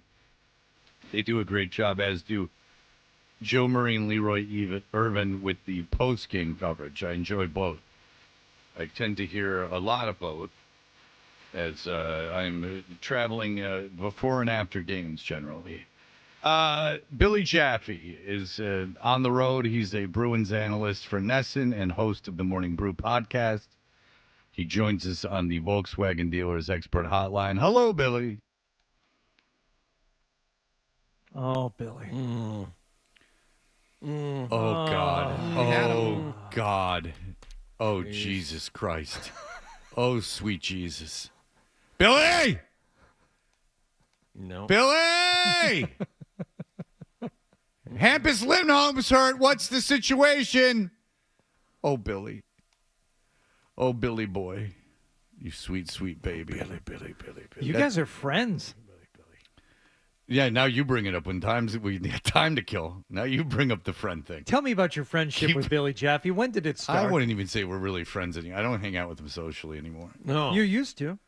Didn't he used to kind of like visit you at the JCC, he went hang out at the pool? Well, you went to his house. I he did went go to your house. Yeah. He has been to my house. Scott's on the phone. Scott, hello, Scott. Hey, I heard. Hold on. You there? Yeah. I heard you giving out cheat codes to Zelda on air. Is that true? Why are you still doing this? That was a great one. That was a really good one. But I didn't know he was going to do that. I thought he was calling about. Oh, what'd you think? He's I thought he was home. He had called in the break before, and I thought he was going to talk about how sad my life was. To be honest with you, I thought he was going to make fun of me. I thought he was going to make fun of me. I swear to God, I thought he was going to request a Journey song. That's what I thought. Yeah, but if he would have done that, I would have just gone like, ha ha. That you have to admit that one was funny. That was very creative. That was one that took me by surprise. That was pretty good. I mean, that Zelda code might have been given out a million times. No, I think it was Mike Tyson's Punch Out, that one, to get to the end. Hachi Machi. All right, Billy's on the phone. He still has a 404 area code. Good for you keeping it Billy! in style. Hi, Billy. Oh, Hachi Machi on this end. Gentlemen. Hey, how are you doing? Are you in Secaucus?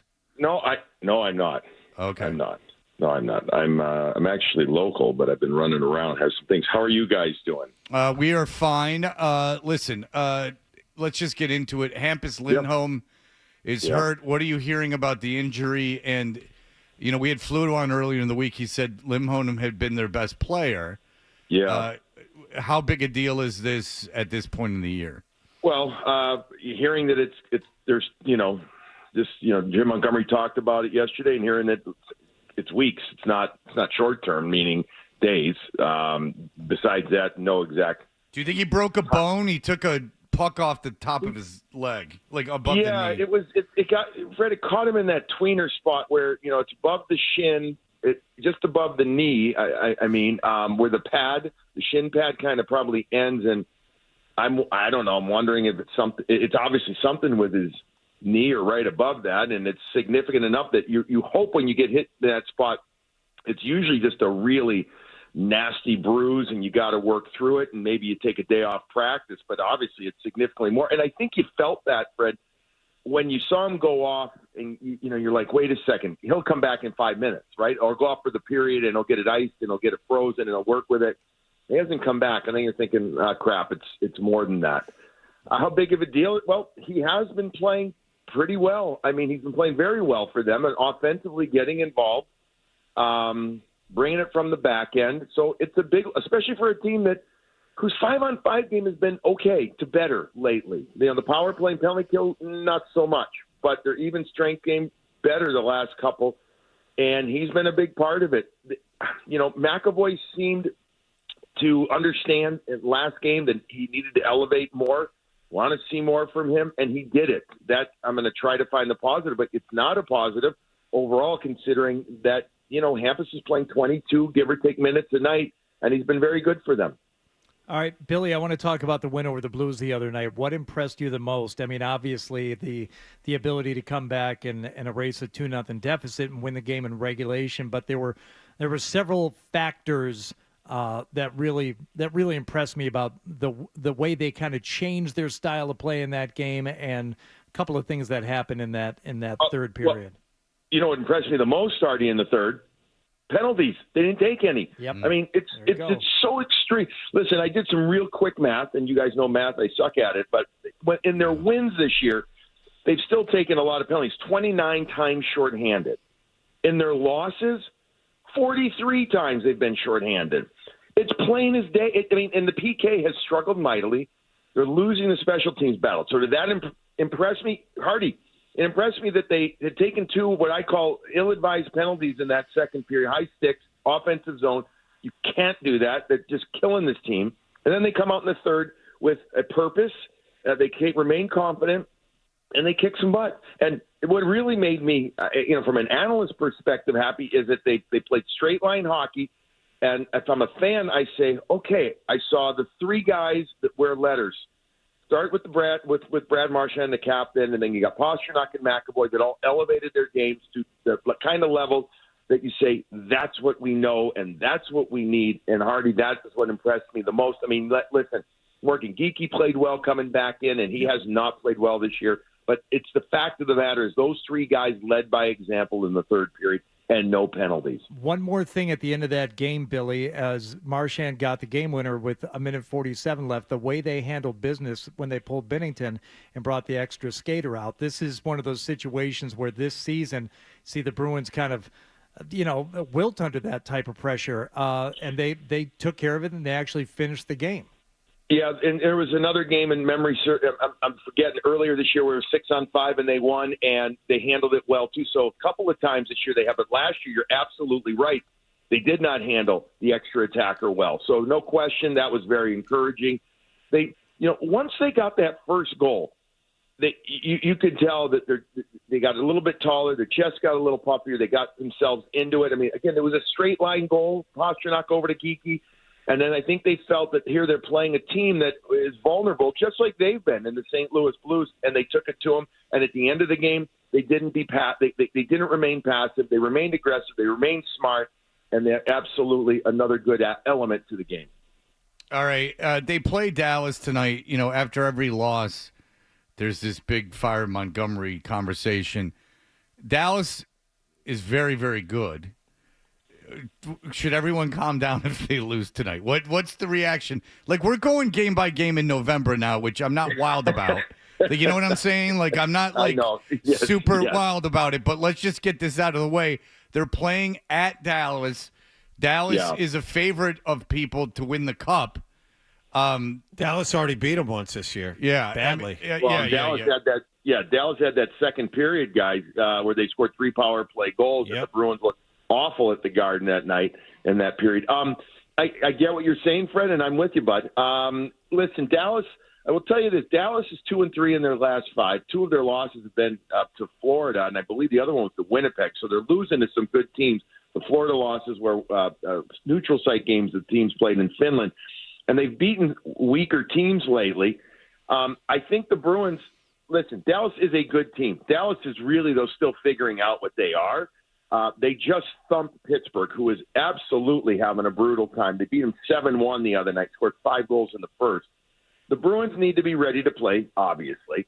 I do think if the Bruins can take what they did in the last game and build on it, and that's been a challenge for this team this year, it's all right. I think the reason we're going, or we're hearing, we're feeling this game-to-game, Fred, like we are, is because when the Bruins seem to take the proverbial 1 or 2 strides forward, they're taking the equal, if not more, steps backwards in their next game with a performance that hasn't been acceptable. So I think that's why these violent mood swings, so to speak, Fred. I think it really what troubled people. So if they don't win tonight, I think the answer is let's see how they play. If it's a 3-2 overtime or shootout loss and they play well, let's not get crazy. But if they show up poorly and they're not attentive to detail and doing the little things and playing with passion, well, then that's, I think, what people are up and down about with this team. All right. Well, fair enough. Billy, it is. Oh, well, you got something, John? No, I'm good. Oh, I thought you were raising your Nope. hand. All right, Billy. Well, listen, it is. I don't recall a season like game to game like this early in the season. I guess it's good news because the Bruins people are paying attention. Yes, and I think that it's an emotional thing, but because they're seeing stuff that they haven't seen, Fred, before out of this team, and that needs to be rectified. That's absolutely for sure, but that's why they're doing it. And my take has just always been, I mean, I've seen a million really good regular seasons with playoff failure. I don't care how you get into the playoffs or what your seed is. Win a couple rounds. But listen, they got to get some things fixed so they can make the playoffs. But I'm with you, bud. I am. Yeah. All right, Billy.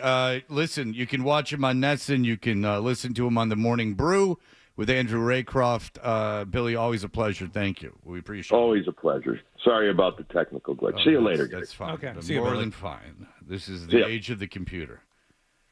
I like having the guests in studio. Also, we could vibe with them. Yeah. You know what I'm saying? I can always tell when someone's on another show, not even, let's take the station out of it. I can always tell when someone's on a digital, like a Zoom link when they're being interviewed. The pace of it, the talking over one another, I can always tell. It's not as flowing because you're not getting the energy from the person. You're not getting the whole physical thing. Yeah, it sucks. Yeah, I'm one of the reasons why the Manning cast sucks.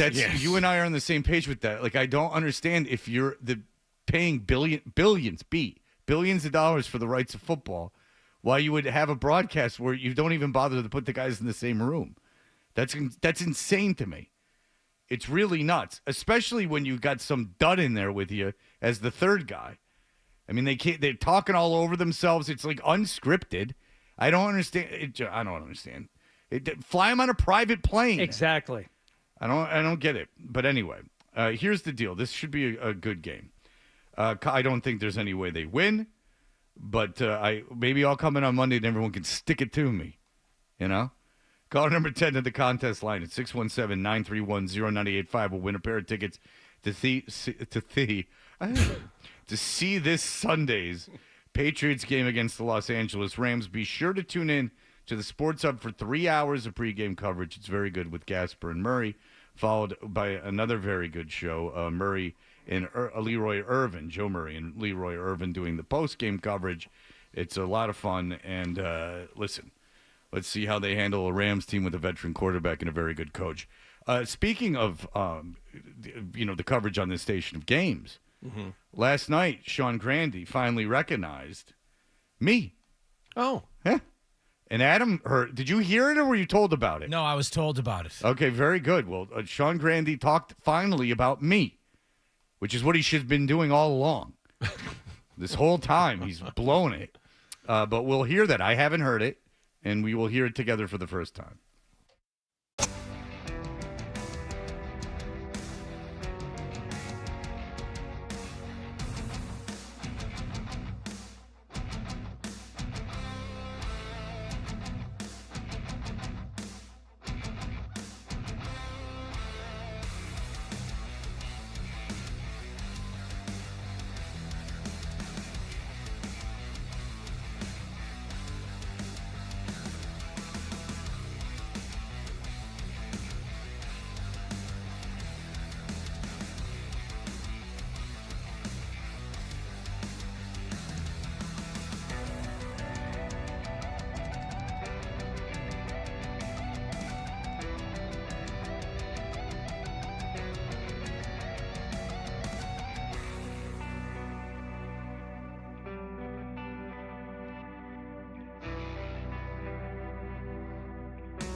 We are the rights holders for the Patriots, the Celtics, and the Boston Bruins. You can hear all the games here on this station. And, I'm friends, actual friends with Mike Gorman. Very rare for me to be friends with someone. And he did the games for so many years on television that often the radio broadcast on this show had been overlooked. But that all changed John, first of all, his dogged pursuit at the expense of the show, his pursuit of the play-by-play on the radio. He did a great job when he was filling in. But then what really tipped it over was this moment. Your Boston Celtics had won the NBA championship. They were on the court, literally on the court, with the Larry O'Brien trophy. They were celebrating. With Grossbeck was yet to be exposed as a fraud. And no, I'm just kidding. But he was still able to enjoy these things. And here's how our own Sean Grandy finished the broadcast. For the millions of words we've shared, I have only 5 that matter right now. The first 3 are to you. I love you, and I think you know that. And I can't imagine my life the last 23 years sitting next to anybody else. Well, it happens, big fella, and this has been a hell of a ride. All right, so unsolicited when we had Cedric Maxwell on, he said, we weren't even talking about Sean yet. He said, did you notice how I didn't tell him I loved him back? He said it because he didn't care for that. He didn't like that, right? He did that. He did say that, yes. He said I don't even think it's because he disliked Sean Grandy. He just was uncomfortable with the male love talk. I would agree with that. He's all man, Cedric Max. Yes, he is. The other 2 words I want to say are to all of you who've been with us. And those words are simply, after the millions of words we shared, they are these 2. Thank you.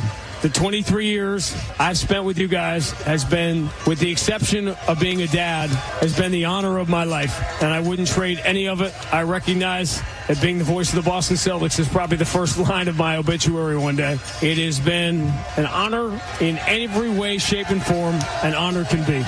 All right, so I thought when that happened, I had a couple listeners tell me about it, and they went, isn't that strange? And I said, yeah, because especially in the same year that Mike Gorman and Joe Castiglione retired, after far longer careers, and they both said way less than that. And for teams, Gorman's last game wasn't even it was first round of the playoffs or something. Yeah, it might have been for, I don't know, whatever it was. Last game, whatever it wasn't the championship. You were there. Well, I was there for the night they honored him. It wasn't his last game. Oh, I thought it was his last game. No, and I went to the party. Nice outfit. I know, right? And Joe Castiglione is a Hall of Famer, as is Mike Gorman. And Castiglione was just like, hey, it was great, thanks. So even if it was Grandy's last game, it seemed like a lot for the NBA Finals. Like, you're not the story. You're there just to be the eyes of the audience. This has nothing to do with you. But I thought, all right, if it's his last broadcast, like, people get emotional. We played my last broadcast, which, by the way, was not even nearly as sappy as that. Oh, the one where you encouraged everyone to keep up with you at fredtoucher.com. Yeah, yes, that one. That was a swing and a miss. I didn't predict the internet correctly. But then I did, for charity, ask everyone to follow me on Instagram. Why? So anyway, so I said, but if it's not your last day, you're a psychopath. Not a psychopath. That's the wrong term. That was is someone without empathy. No, actually, you might have actually said those words. It's the wrong term, because now I'm starting to learn about psychopath. That just is a lack of empathy. But you had that take at the end of June. Yeah, he's like a maniac is the thing. Like, what maniac, if it's not their last like, you better not come back. Like, Johnny better have that job, just like Ryan Johnston has the play-by-play job. This should be John's job at this point. Get him out of here. Well, finally, and then we had Cedric on, as we do every week, and I talked to Cedric Maxwell, and I said, I'm going to the game tonight. I'd come say hello to you, but I don't want to face Grandy because I make fun of him so much, and I don't like that. I'm safe here behind the microphone. And finally last night, apparently, Sean Grandy recognized my constant mocking. And which I've even been told by management, settle down on the mocking of Sean Grandy. And I say, no. I will still make fun of that. But here is Sean finally recognizing me. Did you have buildings you played in on the road where you just felt super comfortable? Obviously, you played on really good teams that won games on the road, but New York. where there's really, or is there a reason why? Madison Square Garden. That was the place we wanted to play in. The only thing I hate about this building is there's a door which is open behind us, and it's like it's a wind tunnel coming in here behind us. And getting a little colder here in New York. Barely got to 50 degrees today. You know, something still, even for Cedric Maxwell and the rest of us, Madison Square Garden was a home. When I played there in 1976 in the NIT, I fell in love with that building. And that's from seeing it so many times on TV, the great Knicks teams, 1973 when they won the championship, I was like glued to it. Defense, and oh man, I love that. Well, you know me, I'd rave about Madison Square Garden, but that guy in the morning show would say I'm leaving again, so I'll just keep it to myself. Jalen gets the first free throw. All right, first of all, good. There, you learned. Stop doing all of that. Cedric played in the NBA, and you asked him where he liked to play. No one cares where you like to call the games. You don't have to punch up that story. Like his stories, I liked playing in Madison Square Garden. Who cares where you like to sit during the games? So good. I've taught him something. Very good. Thank you. You're welcome, Sean. I learned. Don't get all self-serving. I love you, and I think you know that. Thank you, Sean. I appreciate that. Yeah. Do you see how I actually taught him? He caught himself. He was going to get all like about himself, and he caught himself and didn't do it. So I'm proud of him. I'm telling you, I should work with radio stations. I would make everyone so much better. And I just made Sean Grandy a better broadcaster. We have a new consultant. Who is it? That guy in the morning show. Yeah. I'm not even going to say he doesn't. He might not even know my name. He really might not. So I mean, I don't care about that. But I am kind of proud. Adam, do you not agree? You're the one who heard this audio.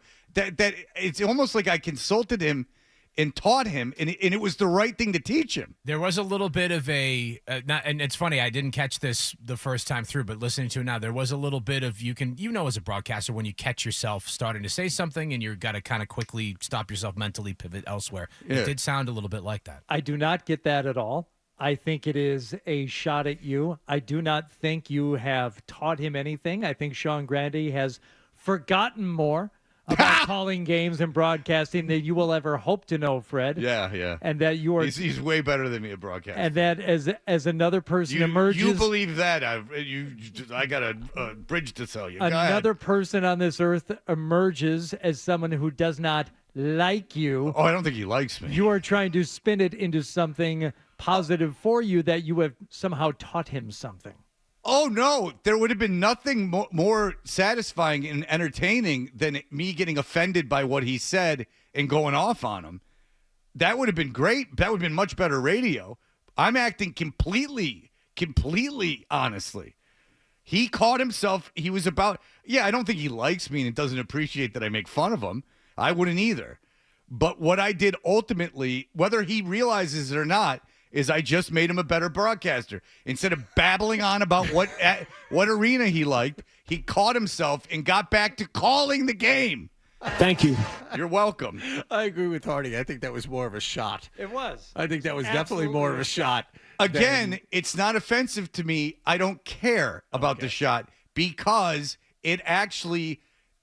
And you can't tell me I don't believe this, because I do. I know you do. I'm positive you do. Because I don't doubt it was a shot, whatever. I can't even figure out a way it's offensive to me, but it made him a better broadcaster. Well, first of all, he called you that guy on the morning show when he knows your name. Maybe he doesn't know my name. That would be pretty egotistical of me to assume that Sean Grandy knows my name or can think about it off the top of his head. He works at night. Hardy, let's bring back Fred Toucher, radio consultant, that segment next week, but let's just give him all Grandy game audio. That will cause no problems. I'm penciling it in for Monday. Boy. Don't you dare. That's a phone call. 1973, when they won the championship, I was like glued to it. Oh, because he's talking about a championship. Huh?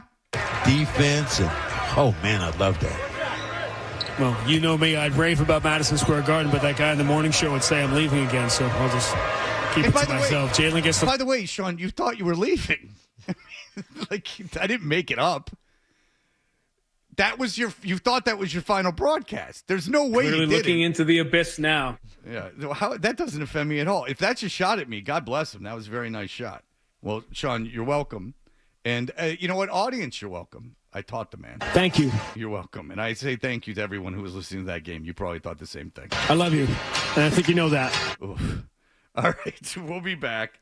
Everyone loves Hardy. That you should see all the messages that about how many people hate the show. And they're so but it really bothers them that they hate the show because they love Hardy. That's a narrative that gets taken to me all the time. They're very split. Yeah. No. It's never like the news show sucks.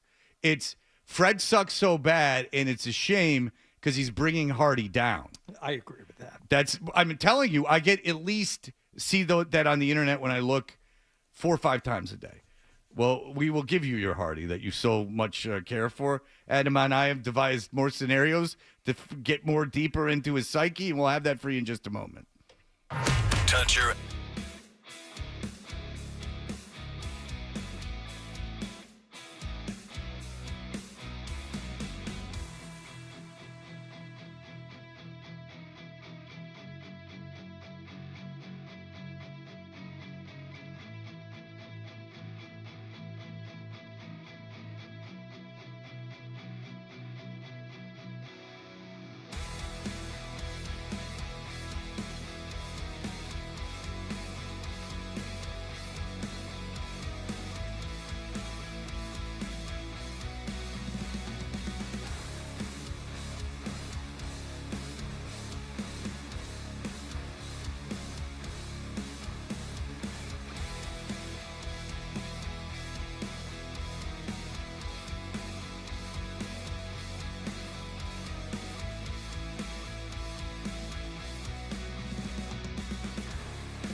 Chips Comcast Business powers more businesses than anyone. Restrictions apply. Call or visit ComcastBusiness.com to learn more. WBZ-FM and HD Boston. From the opening kickoff to the final play. Your home of the pass. 98.5. The Sports Hub. Beasley Media Group Station. Sports Hub headlines.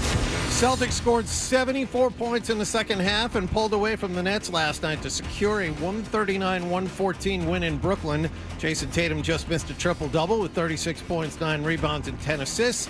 And Jaylen Brown added 24 points during the team's second game in as many nights. Yeah, back-to-back, obviously heavy legs and stuff like that. Took a little bit to get settled into the game. But, great adjustment, great response. We gave up a lot of layups early. And it was just about guarding your yard. It's just about being physical, being tough, embracing that. The team's just going to try to just go at you, and you got to be ready. Celtics are now 10-3. They're back home to play Toronto Saturday night. Cleveland comes to town Tuesday. They're still unbeaten. They're 13-0 after a win in Philadelphia last night, 114-106. Dietrich Wise was among 5 Patriots players to miss practice yesterday. They got a game coming up Sunday at home against the LA Rams. Kyle Duggar and linebacker Christian Ellis were both limited. Both missed last weekend's win in Chicago.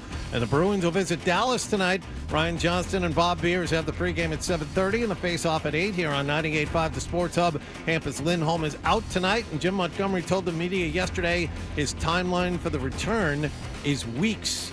Sports Hub headlines are brought to you by the 3-course prime rib dinner this weekend at the 99. Slow roasted prime rib, 2 sides, and free 3-course meal upgrades Friday and Saturday after 4 p.m. and all day Sunday. You gotta love the nines. I'm John Wallach of Boston Toll for Sports, 98.5 The Sports Hub. Your next update at 8:30. Boston plays here. Pressure, half court, it's in the air. He got it! He did it again! 98.5 The Sports Hub. Hey, listen, if you've got to go, we understand, but make sure you bring the Sports Hub app with you so you can hear more of Toucher and Hardy. That's what I want on my tombstone. On the Sports Hub.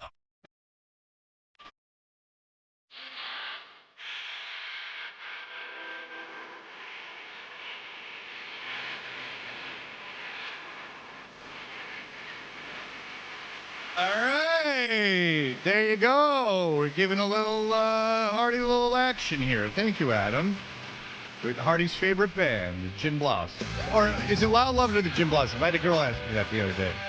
My favorite artist ever is Lyle Lovett. That's what I thought. I told her I believe his favorite artist of all time is Lyle Lovett, but Gin Blossoms would be a solid second, correct? Yeah, Gin Blossoms, R.E.M., Beastie Boys, The Who. Oh, yeah, you're a big Who guy, too. Yeah. That's true. All right, there you go. Throw Prince in there, too. How many Prince albums, though? Like, would you listen to now? I would go up through, I'd probably stop at the Gold album. And I do like Diamonds and Pearls and 7. I'll go that late. Yeah, and Gold was the one, I think, after 7. See, in terms of total, like, I like Prince too, and I've saw him live, and he was great, even though he didn't play any songs that I knew. It's always a coin flip when you went to see him. him. He started Darling Nikki in the place, like, this energy. It was in a theater, in the Fox Theater in Atlanta. Like, so it was a small show for him. And the energy in the place, it went, nah, nah. And when that happened, it was like this visceral, like, energy, because he'd been noodling around for so long. And he just did a medley of, like, his hits for 5 minutes. And then you were like, oh. I saw Willie Nelson do that once, who has so many songs. He ran through, like, 4 or 5 of his standards. Like, Funny How Time Slips Away and, like, all these, things and, Crazy, the Patsy Cline song. Mm-hmm. He's got, like, so many. He did, like, 30 seconds of each one in, like, one medley and then, did longer. Yeah, it wasn't what I think everybody wanted. But it's funny you mentioned the Fox Theater in Atlanta, Fred, because one of the times that I saw Prince was at the Fox Theater in Detroit, and he did the album 7 in its entirety. Whoa. Very theatrical, dancers, set pieces, and it was cool. And then I've only seen this at a couple other shows. He did an actual intermission. He said he got done, played the last song from the album, and he said, all right, we're going to step off stage for a few minutes. but when we come back, you better have your dancing shoes on. People are like, what? And then it's like 10 minutes goes by. He comes back out. The elaborate set pieces are gone. He's under a single spotlight. He said, all right, I told you to have your dancing shoes on because we're going to tear this mother effer up. Boom, 1999. Boom, let's go crazy. Nice. Boom, Kiss. And you want to talk about energy. We were in the balcony of that show, and I thought it was going to come down. Yeah. I mean, maybe one Beastie Boys show at the Phoenix Beastie Center. Boys, when I saw them on the License to Ill tour at the Fox Theater in Detroit, the balcony, my mom got scared because she was with me and my friend. I was a little kid. She was scared that the balcony was going to fall. You thought the whole building was going to come down at that Prince show. All right. Well, listen, that's we're getting to know Hardy, but really, when one wants to know Hardy, it's his fetishization of the trades, and that's why we play this. Is Hardy gonna linger? Is Hardy gonna linger? Really nice vocal work on that 12. Well, thank you. Can't even tell it's 12's voice, which I'm jealous of. He's got a different singing voice than he does a speaking voice. Yeah, he's like Scott Stapp. Yeah. Wow, it's like Chris Cornell. Good for you, 12. I'm happy for you. So anyway, let's not screw around anymore. The deal is that Hardy, as we know, this is really what he does. We've had guys call in and email. If there's work being done around his house, Hardy will loiter around and look over the guy's shoulder to the point of annoyance. He will get and bring lunch and drinks for all the workers, and it's not just at his house. You know, if he's, first of all, he knows everything his neighbor's doing. If his neighbor's watching TV at 3 a.m, he knows. He's admitted to standing at his window and watching neighbors. Let me and then he'll confront them. Yes. A couple summers ago, when our street was being paved, there was a cop standing a detail out at the end of the street, and we had to park off the street there for a couple of days while it was happening. But I saw him out there. You know what I did? I brought him a couple of bottles of cold water when I walked past him because I had to walk across the street to Did you go have to the my dog? truck. No. I was going to work. Oh, so okay. My experience with cops working detail, and I am very close with the Newton Police Department. I love the Newton Police Department. I like a lot of those guys. Their kids play baseball with my kid. And you get pulled over so often. I've been pulled over a couple times guys by who the have Newton to come Police and get Department. raccoons out of your. No. I got the raccoons out myself, and they were proud of me. Went over. No, the police heard on the air that there were raccoons in the trash, and by the time they got there, I didn't ask them to. They came over because they heard on the radio and they were being cool, and they were like, "Dude, you got them out yourself," and I'm like, "Yeah," and they were like, "Well done, sir," and I said, "Thank you," and they go, "Did they get hurt?" And I said, "Not a scratch. They're out there in the wild." Anyway, my experience when the police are working detail is the last thing they want is human interaction. It seems like they're pissed. They're just making double. It was a hot day, and he was very appreciative of the water. Okay. I wouldn't take water from a stranger if I was a cop. Did you strike up a conversation? No. Okay. All right. I'm just saying, did you linger? That's what I want to know. Well, very good. Thank you for getting back to the topic. So here's the deal, is that Adam and I have come up with a couple scenarios, and we just want to know if Hardy has done this. If we think he has, and we want to know if you have. If it's not the exact scenario, feel free to go, no, I haven't done exactly that. Okay. But I want you to know, you can go like, but something like that. Sure. All right, so we came up with this one yesterday, and this is truly collaborative, Adam and I, this one particularly. Okay. All right, Hardy, you're a married guy with 2 kids. Yes. You're very close with your neighbors. You do a lot of things socially. You have a lot of friends. Have you ever gone out to an affair with other couples that you didn't know, and you usually will meet these people, you'll be nice, but you want to leave. Everyone wants to leave. It's the human condition. Have you ever been in one of those scenarios, met someone who was in the trades, then asked for their phone number? Not in a way like just like, oh, like I'm a plumber and you go, oh, what's your phone number? But like, oh, like if you were at a party and Leonardo DiCaprio's there and you get to talk and, oh, let's exchange numbers, we're getting along. Has someone being in the trades or working with their hands been enough for you to think and be honest, I want this guy's number? Okay, listen. Wow. I'm going to say yes, but I'm going to blame my father for part of this. This is very specific, too. Sid Poole had several things that he lived by. He says to me, Robbo, don't go out of your way. Don't be disingenuous. But if you can in life, make friends with a few people. A cop, a doctor, a lawyer, and a plumber. Always good to have guys like that in your orbit. Now, I've been lucky enough to where I actually had one or two of those people come into my life, and we got to be friends organically. But to answer your question, have I ever been in a social setting, met somebody in the trades, and then maybe struck up more than just a casual, spur-of-the-moment conversation with them? Yes, I have. Yeah, and like you wanted to leave the party, but ooh. That's what I was picturing, right? Yeah. All of a sudden he hears this conversation happening and he's drawn over to it. Like if you're at a party and like someone like kind of famous comes in and then you're like all of a sudden like you don't want to leave. Or like a hot chick comes in and like all of a sudden like, let's stay for a while. That's you with like a guy who's what trade? Do you remember what trades? It was a general contractor. Let's just say construction. Wealthy fella. You know, my son has two friends whose fathers have built their own homes. Oh, yeah, I got it. What? Would you like a meet and greet? No, you see, but there are people who I'm like genuinely friends with who like the guys who built our first place when we moved to Boston, when we moved to Raleigh. That entire family almost adopted us because we didn't know anybody here. Right. And I mean, you talked to them while they were working.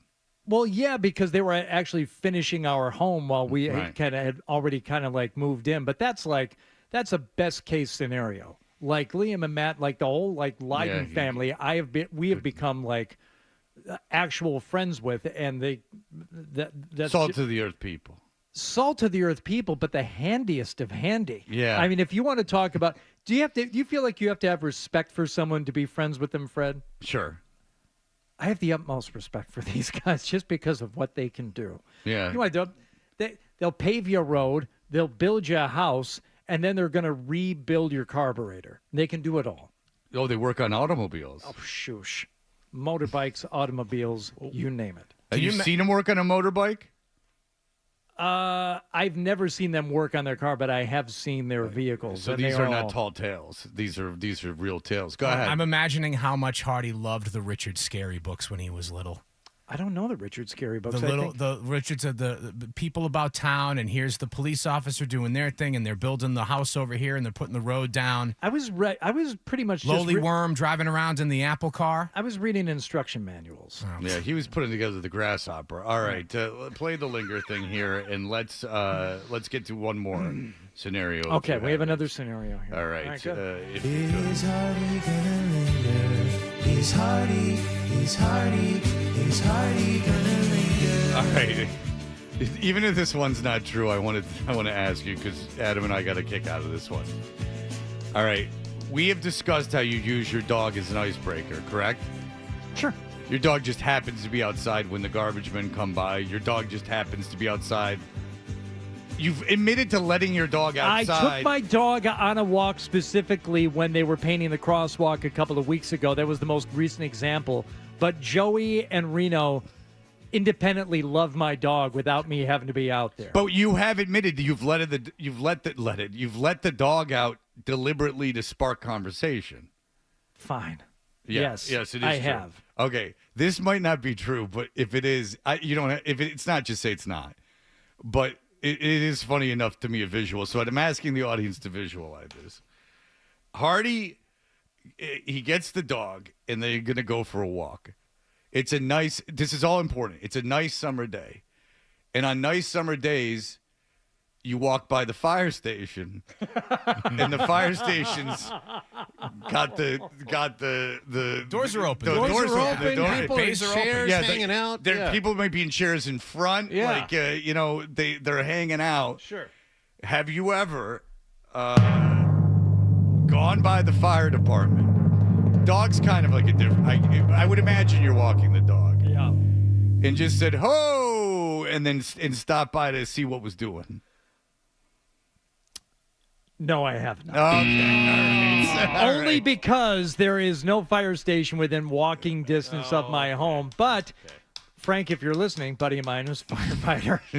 Name checking these guys. Very good. If you could tell me with any degree of certainty that I could walk by the Canton Fire Department with my dog and be invited in to, take a look at how those hoses are folded, then I would very much do that. I would drive over to a place that is walking distance to the fire station, then walk the dog. Sure. I wish I would have known or thought of this, because the Dorchester Fire Department, that was the local by our old station, were big fans of the station.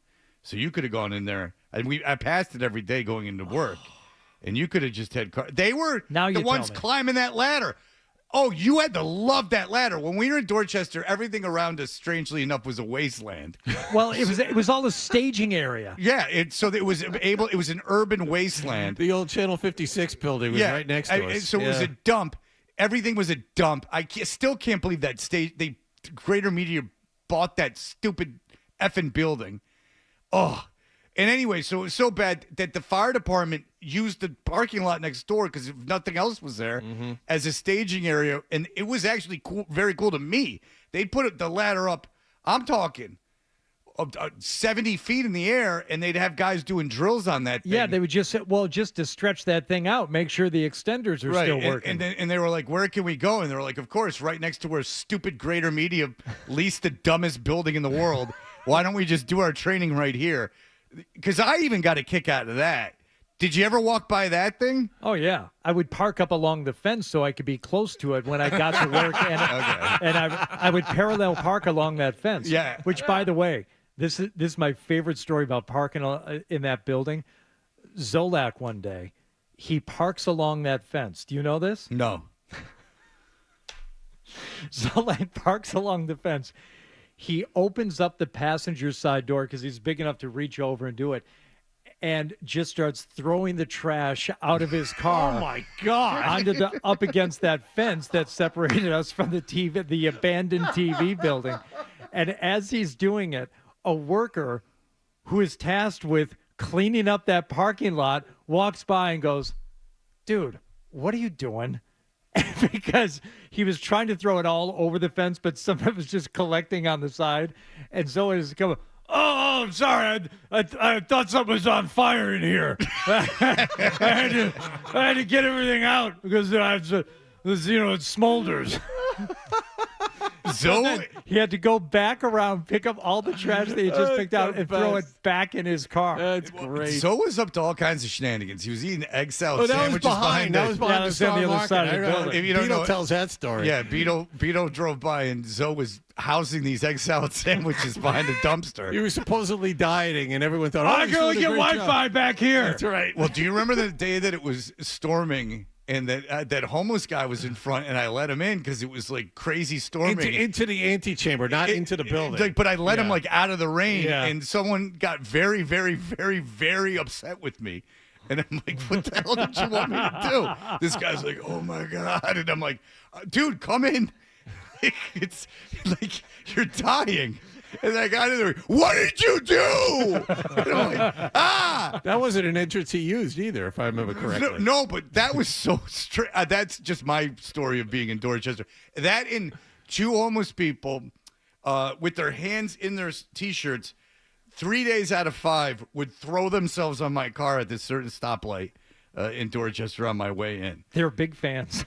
Oh yeah, of crack. And I always thought, like, what do you want? What are you gonna do with this money I hand you? Like it's 5 a.m. What are you gonna do with it? Put it in an IRA. Pay off student loans. Well, no, but who's selling you the crack at 5 a.m? I mean, that's like noontime at a deli. That's prime crack time. Because I know, because I have these like memoirs I listened to. If you didn't get to the heroin dealer by like sundown, you were out until the morning. They were off. Like it was hard to get heroin, at least in the Portland area at those times. But I never bought crack or heroin. I never bought drugs from a drug dealer, so I don't want to know. It just seems to me 5 a.m. would be an odd time, like that you would go. There'd be a guy with $5 worth of crack. It just seems like an odd time to me. I don't think it is. I think that's prime time. Fine, but it's also, I would argue, it's not a good time to be begging. And the tactic of kicking and throwing yourself in my car is not the best tactic either. They're go-getters.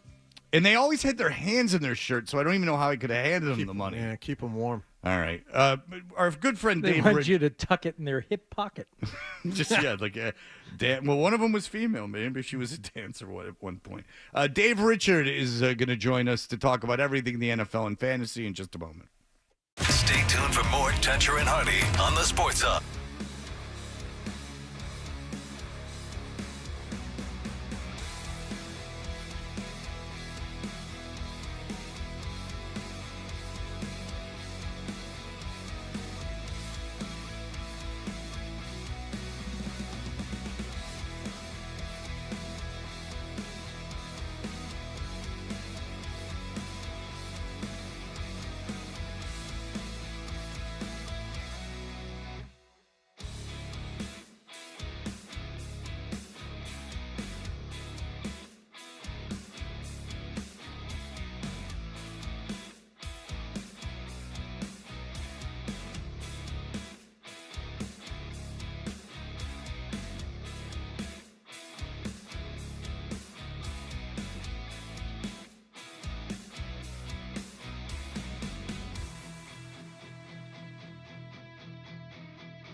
All right, we are Toucher and Hardy. Dave Richard is one of our favorites. He's the fantasy football guru at CBS Sports. There are 3 ways to link up with Dave Richard and his fantasy football advice on X at Dave Richard.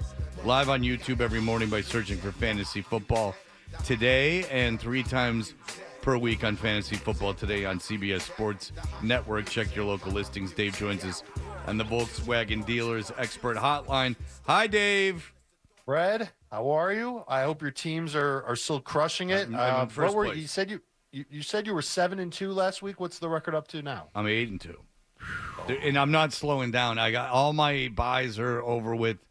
Everything's over. When someone has a buy, I have a fantastic fill-in. I'm unstoppable this year. I really am. But listen, you got to stay on top of it, though. You can't take it for granted, and that's good. But here's the advice that I guess I don't have to give it to you because you already know that you're ahead of your buys. But we've got 2 weeks coming up, weeks 12, weeks 14. 6 teams are on bye. We're talking about like Buffalo, Atlanta, a bunch of other teams on bye in the same. I got the list right here. It's the Falcons, the Bills, the Bengals, the Jaguars, the Saints, and the Jets. They are all on bye. Think about all the good players that are on those teams. You got Jamar Chase, you've got Alvin Kamara, you've got Josh Allen. Like there's a ton, Bijan, tons of names on there.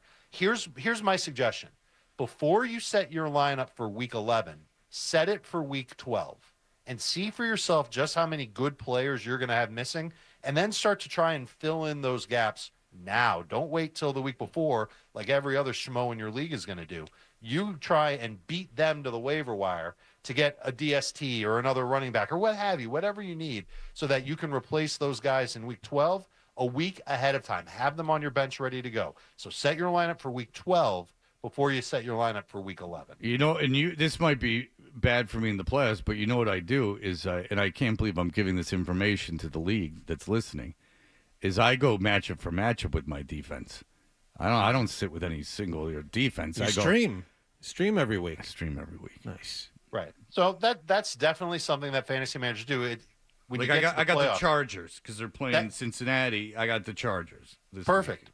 Well, I mean, I don't know if that's going to be good for you this week because the Bengals are a pretty good offense. I got an empty slot. I'll pick someone up. Don't worry about it. Right, but that's one of the things we call it kind of playoff proofing your roster, and that means you will ultimately move on from the depth that you might not need. Instead, you might pick up the backup to your starting running back. You might carry 2 defenses. You might carry 2 quarterbacks.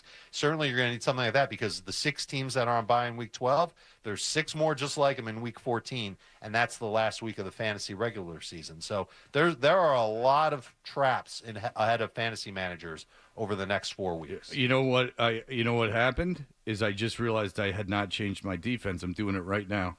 And you know who I'm taking? This is going to be very controversial. Do you know who I'm taking? I'm going to guess you're taking the Rams. I'm taking the Jets. Whoa. And I'll tell you why. Oh, boy. Oh, dear. After crapping all over him for about 4 days. Oh, dear. Oh, man. I'll tell you why. Because what matters on defense when in fantasy? What gets you the big points? Takeaways. Who's playing? They're playing Indianapolis. Who's starting? Anthony Richardson. Kalablawi. It's not a bad argument at all. The problem is that they've really stunk against the run. I watch every game. The Colts just might go in there and run the ball 45 times. I understand that, and they played so poorly against Arizona. They have enough people that are going to be free agents where I can't imagine that happens again. But if it does, I mean, it does. I mean, whatever can I say? Sure. I'm taking a shot. You know what I'm doing? I'm betting big. Pays off, it pays off. If not, my running backs take care of everything. All right, this is a really good week with matchups. What a slate we've got. I mean, starting with tonight, but even like some sneaky ones. I'm always interested in Seahawks 49ers, even though, they're both right around 500. But in terms of the games this weekend, what are you looking at, Dave? I see the same thing everybody else sees. A bunch of matchups that look really, really awesome. Successful teams that are going to face off and test each other. It's not quite an elimination week for teams where, 2 teams play, the losing team, you know that their season's over and the winning team goes on. But there's so much good football ahead. Obviously, you've got the matchup between the Chiefs and the Bills. I think Buffalo actually wins that one, I don't know how prolific the game will be passing-wise because Mahomes hasn't been Mahomes for much of this year. And Josh Allen has actually started to hand off more this year rather than take things into his own hands. And we don't know how healthy his receiving core is, but just two great coaches, two great teams. I always look forward to that. Bengals, Chargers. Before we move on, let me just ask you your thoughts on Kansas City. There's a lot of debate. They're undefeated. And there is a truth in the NFL that you have to know how to win. And I heard some, like, Indianapolis and Jacksonville had lost, like, every game, like, by less than a touchdown or something ridiculous like that. It's like, it's some stat. I mean, you do have to know how to win, but how flawed is this Kansas City team? Are they as good as their record? No, they're not as good as their record. They should have lost last week. They should have lost against Cincinnati back in week 2. They should probably be at least a 2-loss team, maybe even a 3-loss team. But that being said, they've got a great defense. They've got a good enough offensive line. They've got good depth there. The skill position players are where they fall short. You know, look at their running. It's Kareem Hunt at running back, who gets a lot of opportunities. We love that in fantasy. He scores a lot of touchdowns, but he's not exactly efficient. And you look at wide receiver, DeAndre Hopkins, you know, great veteran, been around a long time, not a burner. We saw him come back down to earth last week after having a big game 2 weeks ago. Their rookie, Xavier Worthy, has all the speed in the world. He can't put it all together, though. That's something that you could put on the coaching staff and say, why hasn't this guy, who's got tons of potential, not paying off dividends for your fantasy team? And then they're just relying on good old, you know, Mahomes to Kelsey again. So are they as good as they once were? No. Are they the best team in the NFL? I'm not. The record says that they are. And you know what Parcells says about the record. Your record says who you are. But I don't know if they're necessarily the best team in the NFL right now. All right, let's talk about tonight, Commanders at Eagles. I've heard people say they think – I've heard it both ways. I've heard guys say that they think the Eagles are gonna run away with this, that they had their bye – and now everything's clicking, and that the Commanders are vulnerable. And then you hear people, you know, wet themselves over Jaden Daniels. What is your feeling? You can go fantasy, you can go outcome any way you want with this game tonight. Well, let's go fantasy. And most of the players in this game, you know what to do with. Certainly on the Philadelphia side, Hurts has been playing great. He's been running for a lot of touchdowns. That always helps. Saquon's a must-start. A.J. Brown's a must-start. People who are nervous about Devontae Smith should know that he had what probably would have been like a 65-yard touchdown underthrown last week from Jalen Hurts. If Hurts puts it out in front of him a little bit more, he goes off to the races, and then fantasy managers aren't worrying about him. Kind of a borderline number 2, number 3 type of fantasy wide receiver. And then Dallas Goedert at tight end is someone that you settle for, and you just hope that he finds his way into the end zone. But that defense that you talked about for Philadelphia has really been playing well since the bye. I believe only 1 touchdown allowed on the ground or through the air, or maybe they've allowed more than 1 touchdown through the air, but Jamar Chase, the only wide receiver to put up good numbers. It's not going to scare me off of Terry McLaurin. I'm still going to start him, still have high expectations for him. We've seen him put up good numbers without scoring, and I'm still going to start Jaden Daniels because of his upside. But yeah, Daniels hasn't played quite as well. He hasn't run as much as he has maybe 3 weeks ago, 4 weeks ago. But those are the only 2 Commanders that I feel really good about. I know that Brian Robinson's coming back. I appreciate that he has fresh legs. Again, this is a really good Philadelphia defense. I'm not sure how good that Commanders or how healthy that Commanders offensive line will be. So I'm a little bit nervous about Brian Robinson Jr. Think of him more as a low-end number 2 type of fantasy running back. Ultimately, I agree with what you're saying people are saying, Fred, and that is that Philadelphia runs away with this one. But I think it could be like a 24-20 type game, something like that. All right. Well, listen. Just give us as we finish this up a couple sleepers for people out there that are struggling. Where am I starting with this? Huh? How about Ricky Pearsall, who was somebody that you might still be able to get off the waiver wire? I really like the way that he plays in that offense. He was somebody that I was recommending people pick up this week. I would start him as a number 3 receiver. I like him better than like Keenan Allen or Rome Odunze, for example. Alec Pierce.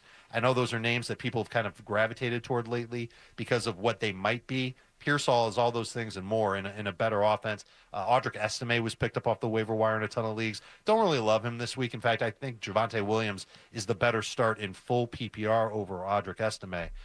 Here's a name. This is a blast from the past, Fred. Nick Chubb. Not a sleeper by any stretch, But I like the matchup for him against New Orleans. Won't catch a ton of passes, so I can't say that he's a slam dunk number 2 fantasy running back.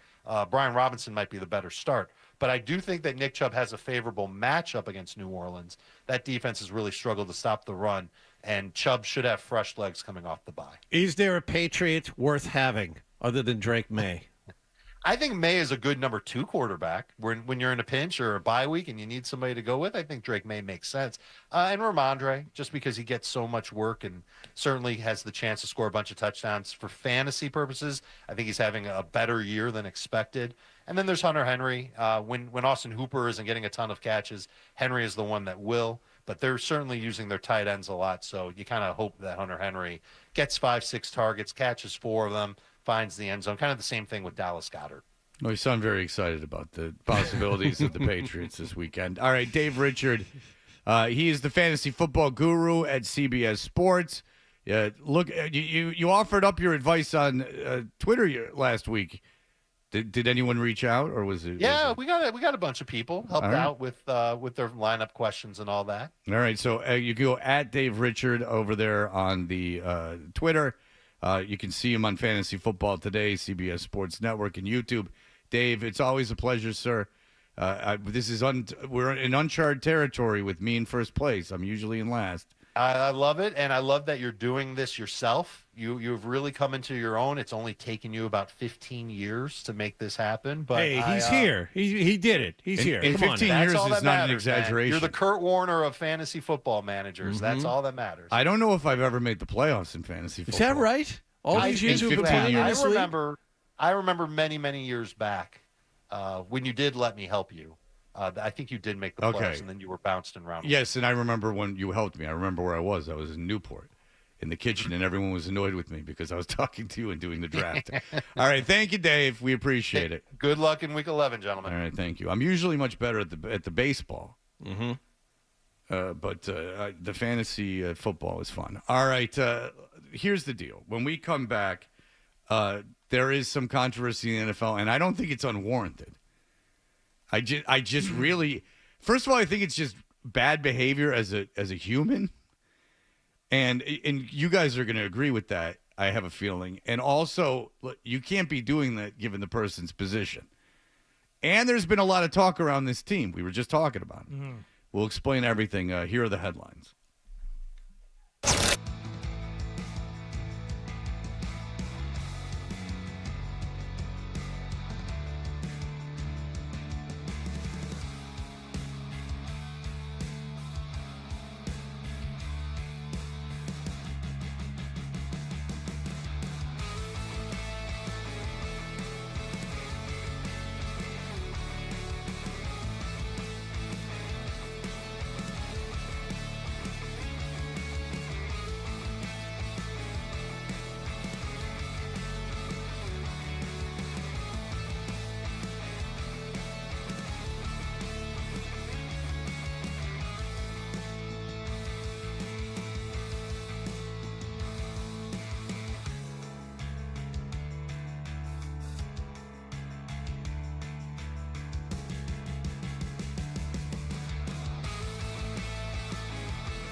are the Toucher and Hardy Show, ladies and gentlemen, on 98.5 The Sports Hub. And it's a day to be brought to you by FanDuel Sportsbook, where every moment is more.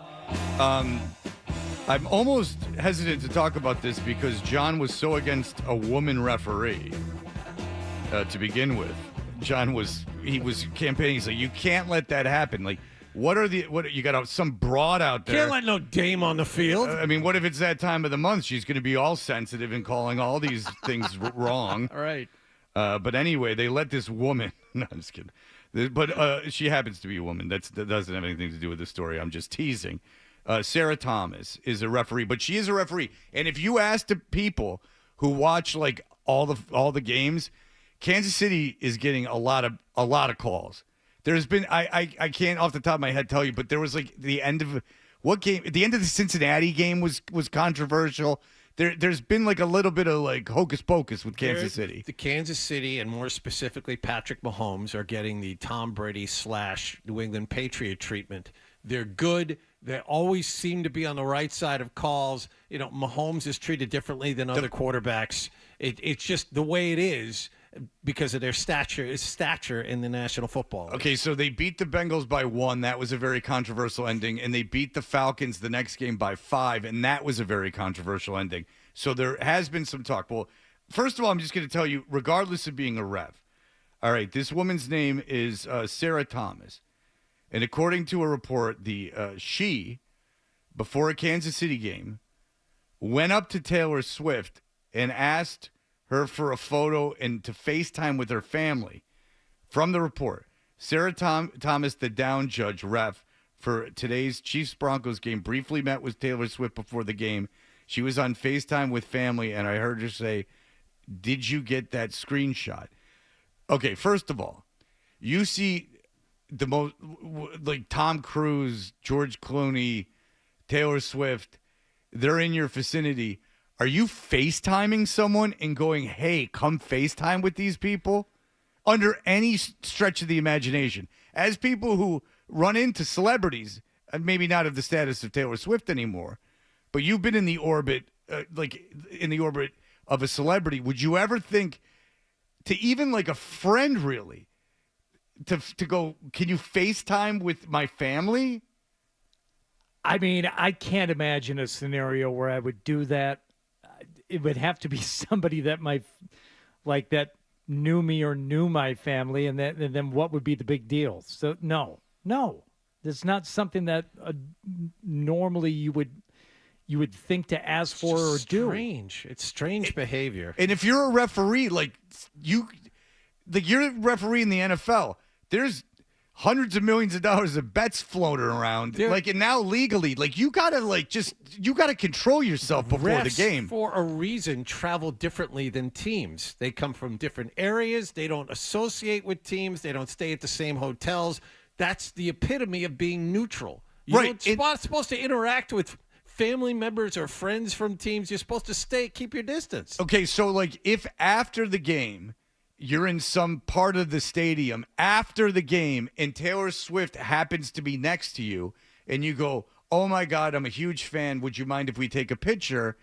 That's way more normal than can you FaceTime with my family like a maniac? Like I'm just going to go in here in your area and start demanding things of you. A picture's no big deal. If they say no to a picture, they're just a dick. And also she's in a public place. But if you can get close enough to her, and I would imagine there's quite an entourage. If I'm her, I'm certainly not moving alone. There's all these psychos that are obsessed with her. Yeah. That isn't bad. But the deal is this. If you're an NFL referee, you chose to be an NFL referee. You can't be dicking around before the games. Just concentrate on the game. Taylor Swift's there. I understand you probably have a family member that's obsessed with them. Everyone wants to do something nice for their kids. But unfortunately, you can't do that. I mean, I hosted a radio show where Elton John came in. They made me leave. And it was my show. And management wouldn't let me in the same room as Elton John because they were afraid I would embarrass them. Yeah, I don't blame them for that. I didn't blame them either. They were probably smart. But I'm just telling you that, I was told as the lead voice on a morning show that I could not participate or meet a major celebrity that was coming in. So let alone before a game that I'm officiating, be screwing around, talking to the people that are walking around, that are dating guys on the other team, on one of the teams. You got to control yourself. I understand. She's too famous. It's people are like losing their minds. Stop. And if that's really in an NFL report, which is being reported, then that I have an issue with that. It's not going to stop until they lose. It's not going to stop until they don't go to the Super Bowl. I mean, we're going to be inundated with this more and more. I think that's going to be this weekend. So it'll all stop. It'll all stop. Well, Buffalo should win that game, but it's favored, if I remember. They're very correctly, thin at receiver, though. He is right. There's a lot of injuries with their receiving core, but Kansas City's been dancing around through minefields the last few weeks.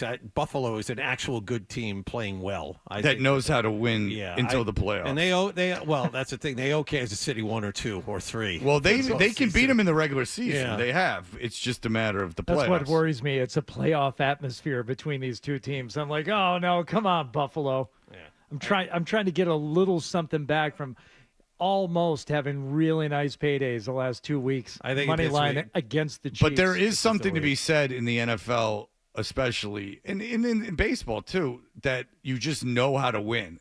And I'm not taking that away from Kansas City. Good teams win close games, bad teams lose them. I mean, look at the Jets again, because I watched them miss field goals, penalties, just stupid crap at the end of games that make them lose. They're a losing team. They're losers. By the way, did you see the long piece on ESPN about Aaron Rodgers? I didn't read it because I have nothing more I want to know about the man, but I know that he is that he's planning on coming back, which doesn't matter anyway because it's $49 million of dead cap space if he retires. So you don't even get a break if he retires. So he might as well come back. And by the way, when they fire Ulbrich, good luck getting a coach to coach there. Between that maniac Rodgers owner, is out of friends, right? Out of friends with coaches. You got that maniac owner, and you got to deal with Aaron Rodgers your first year as a coach. Unless they bring in Vrabel, they're in big trouble. Well, Ben Johnson. No, they got to bring in a big old player that just comes in and just goes doesn't give an F. and just kicks doors down and says, "Shut up! I don't care. You're old. You can't move. I'm starting the kid from Florida State."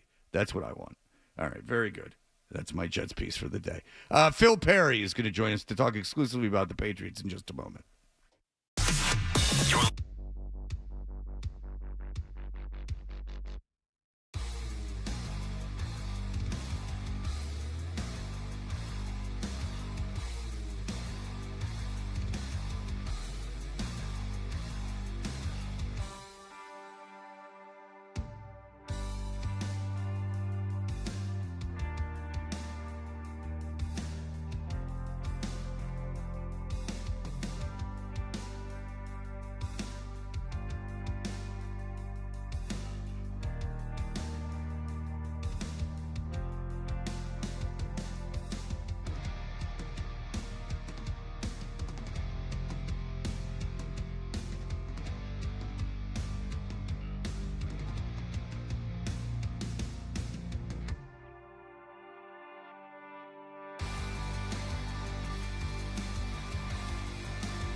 Follow what I say, not what I've done in terms of that. We are Toucher and Hardy, brought to you by FanDuel Sportsbook. Make every moment more with FanDuel. You can watch us on YouTube, and often videos are made because we have an expert in, Phil Perry, who covers the Patriots for NBC Sports Boston. He joins us live in studio this morning. Hello, Phil. Good morning, boys. All right, Johnny, you just had some breaking news, if you would. It's not going to shake the foundations of the world, but No. you had some. Go ahead. No, Ian Rappaport is reporting at this hour that after missing the entire season, after being diagnosed with blood clots, and Gerard Mayo kind of hinted at this yesterday, Christian Barmore is going to attend his first practice this afternoon. Big news for the defensive line. I don't know if that means he's going to play this weekend. Probably not.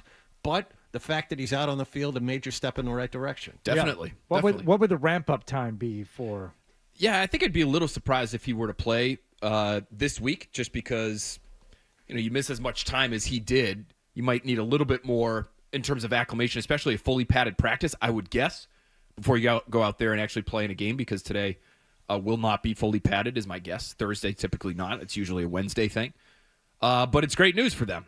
And he has been working out pretty hard over the course of the last couple of weeks. I've had a chance to talk to him over the course of the last few weeks, and he's working out. He's been getting close. He's felt, at least for some time now. And Mayo actually, I think a week or two ago, hinted at the fact that a return was possible Said this he'd be season. back soon, but Right. yesterday when you guys talked to him, he said it could be this week. Drilled down on it even further. Yeah. So, obviously, one of your best defensive players. One of the reasons, in my opinion, the defense has been disappointing over the course of this year, especially relative to last year. There's a reason they gave him a lot of money this offseason. And so if they can get him back and you can get him out there, that's one step closer toward this whole thing of just being a pain in the ass to play against at the end of the year, which is basically their goal. It's not make the playoffs. It's not win every game from here on out. It's just be tough to play against. And if he's out there, that helps him in that regard. And based on the recent past, they're capable of that. They can beat bad teams, and we'll see how they do. When they play better competition. But yeah, at this point, you would think the litmus is how well you play against good competition rather than just wins and losses, is what you're saying. Definitely. Yeah. And especially when it comes to something like being able to stop the run, even though they were better there against the Bears. I think they allowed just 3.7 yards per carry. It was the first time in 8 weeks they'd prevented a team from running for over 100 yards. I think he helps them there, and I'm not sure how much credit to give them. I give them credit for sure, but the Bears have been so bad and so dysfunctional offensively. And I think just in terms of their assignments, they were so confounded on a regular basis on that side of the football in Chicago that it's hard to put a lot of stock into the Patriots' run defense and say, oh, they figured it out, because they prevented DeAndre Swift running behind 4 backup offensive linemen for running for very many years. One of whom they released yesterday, right? They Nate released Davis. Well, Nate Davis guard. decided he wasn't going to show up to work, apparently, and came down with a back injury on the day of the game. Yeah, after having been a full participant in practice throughout the course of that week. That's bad luck for Nate. Yeah, well, listen, I have slept funny on my back in a hotel bed.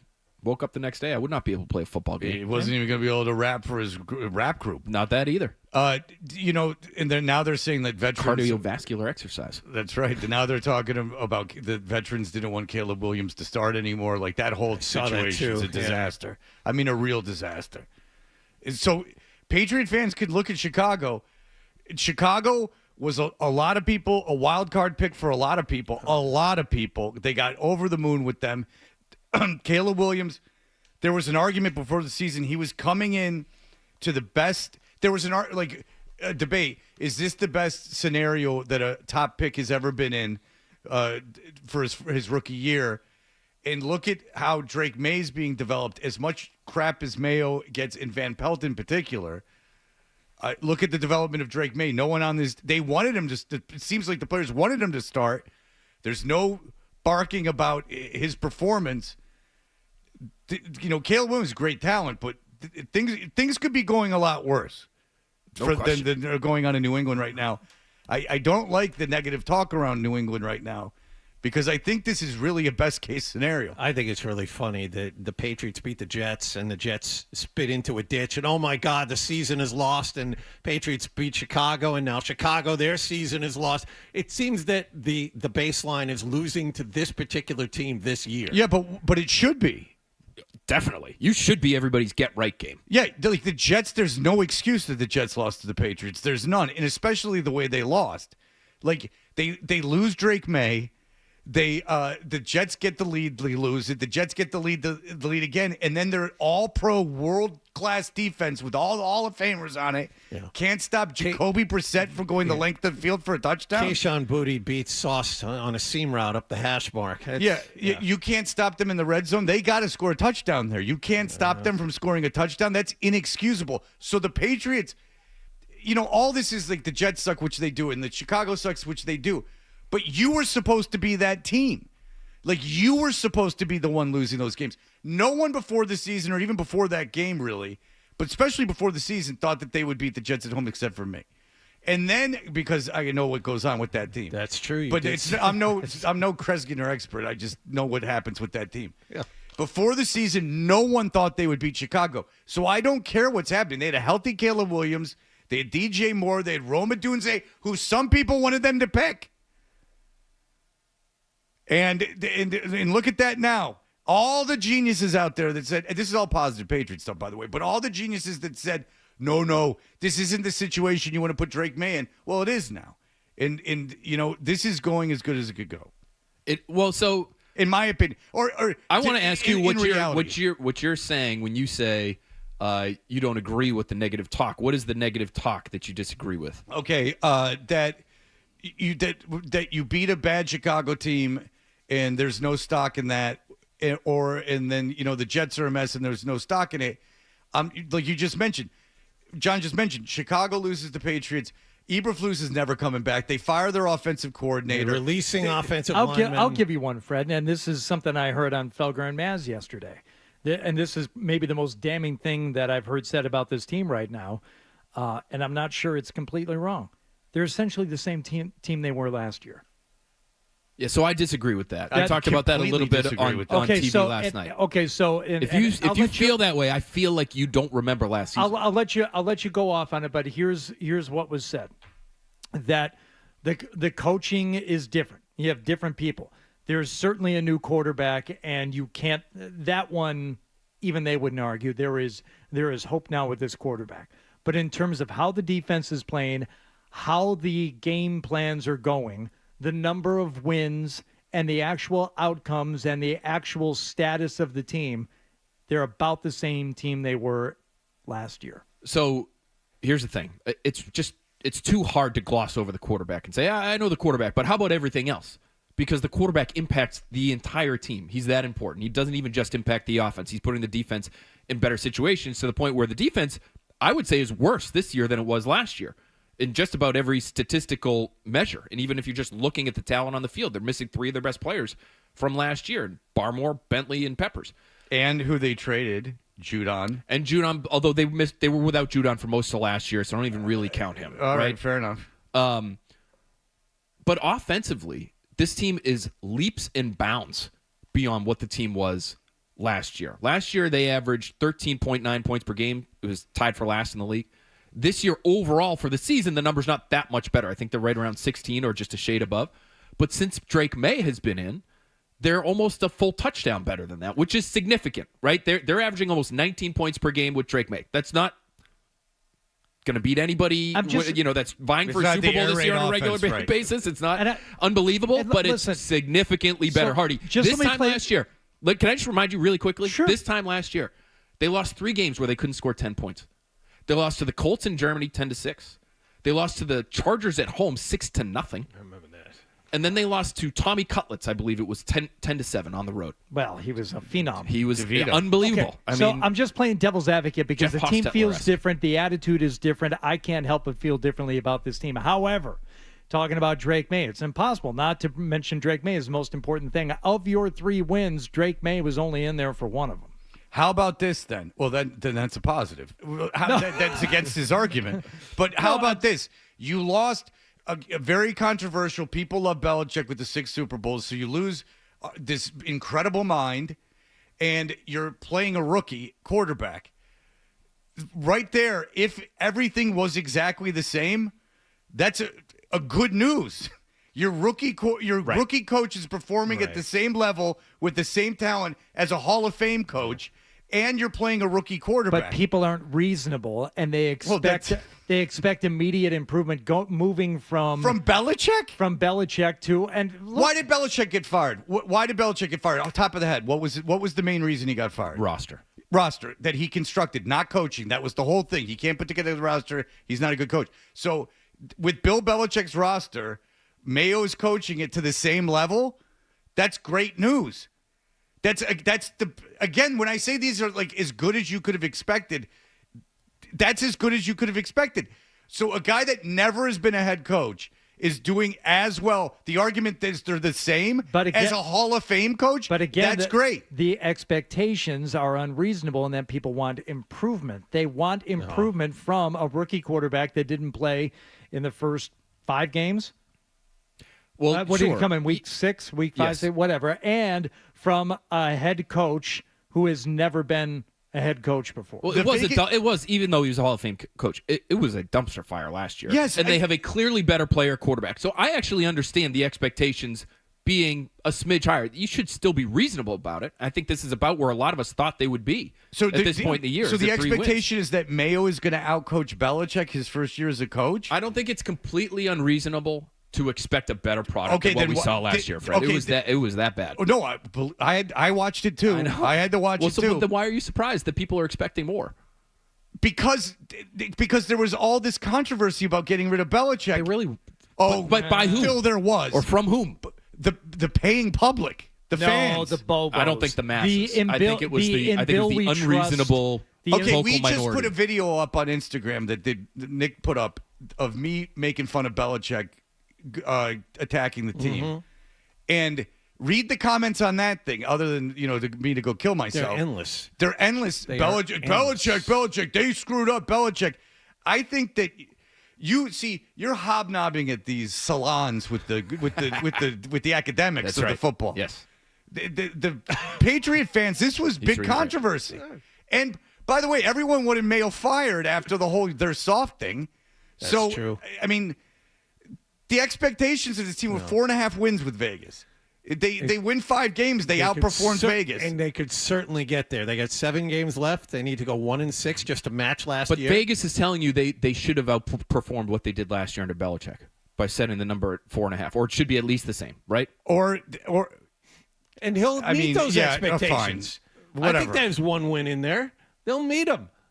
I think they'll win. They've got 3 winnable games coming up. So there you have it. So not that they'll win all 3, but they should win at least 1 and maybe 2. How many think tanks do you belong to? That's a good question. Well, how much is Mensa charge for a yearly membership? It's too much, John. It would make you No, they pay him. Oh, they pay him? Yes. When they get, can you imagine Breer at one of these salons just bulldozing over everyone? Jesus. Not showing up on time. We got to deal with that tomorrow.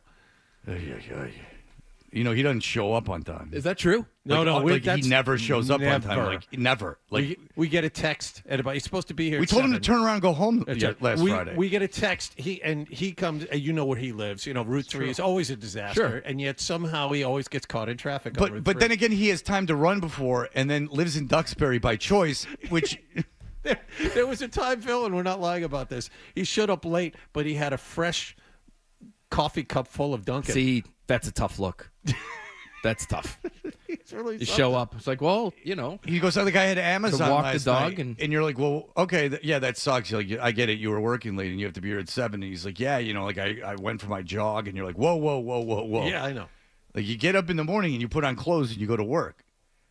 And it takes a long time to get here. Yes, you chose to live in Duxbury. It's 40 miles away. Would you think it was going to take you 10 minutes to get here? You have to deal with a piece of that same traffic getting here, do you not? I do, but what I will do is I'll drive Jim Louth right off the road to make sure I get here on time. That's right.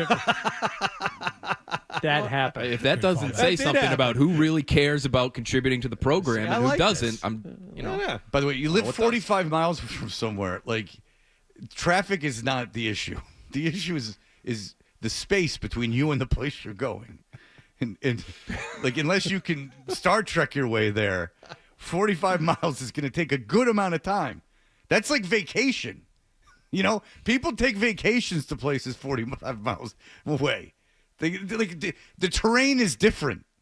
You're in a quaint town at that point. Is he closer to the Cape than he is to here? Yes. Yes, 100%. He lives in a quaint town. I think he is. Like, you can't have it both ways, dude. Closer to the Bourne Bridge than he is to here. Oh, 100%. Yeah. And if it's not, it's because he's in such a remote location that he's far from everything. He's up against the water there on the Oh, coast. man, it is. Is it close? It depends on where you want to consider the start of the Cape. Are we counting Bourne Sandwich? Bourne Bridge. That's what I consider. Over one of the bridges. He's close. Well, to here, Waltham, he's absolutely closer to the Cape than he is to Waltham. Okay. Yes, Yeah. absolutely. And Waltham is a reasonable western suburb to get to. Like, Waltham, you can't complain about. I mean, everyone, there's a million people that work in Leominster, Waltham. sure. Yeah, exactly. Quaint town. You're paid for the quaint town, and that's great. And you want to raise your family there, that's admirable. But it's going to take you a long time to get to wherever you want to go. Yes. That's the trade-off.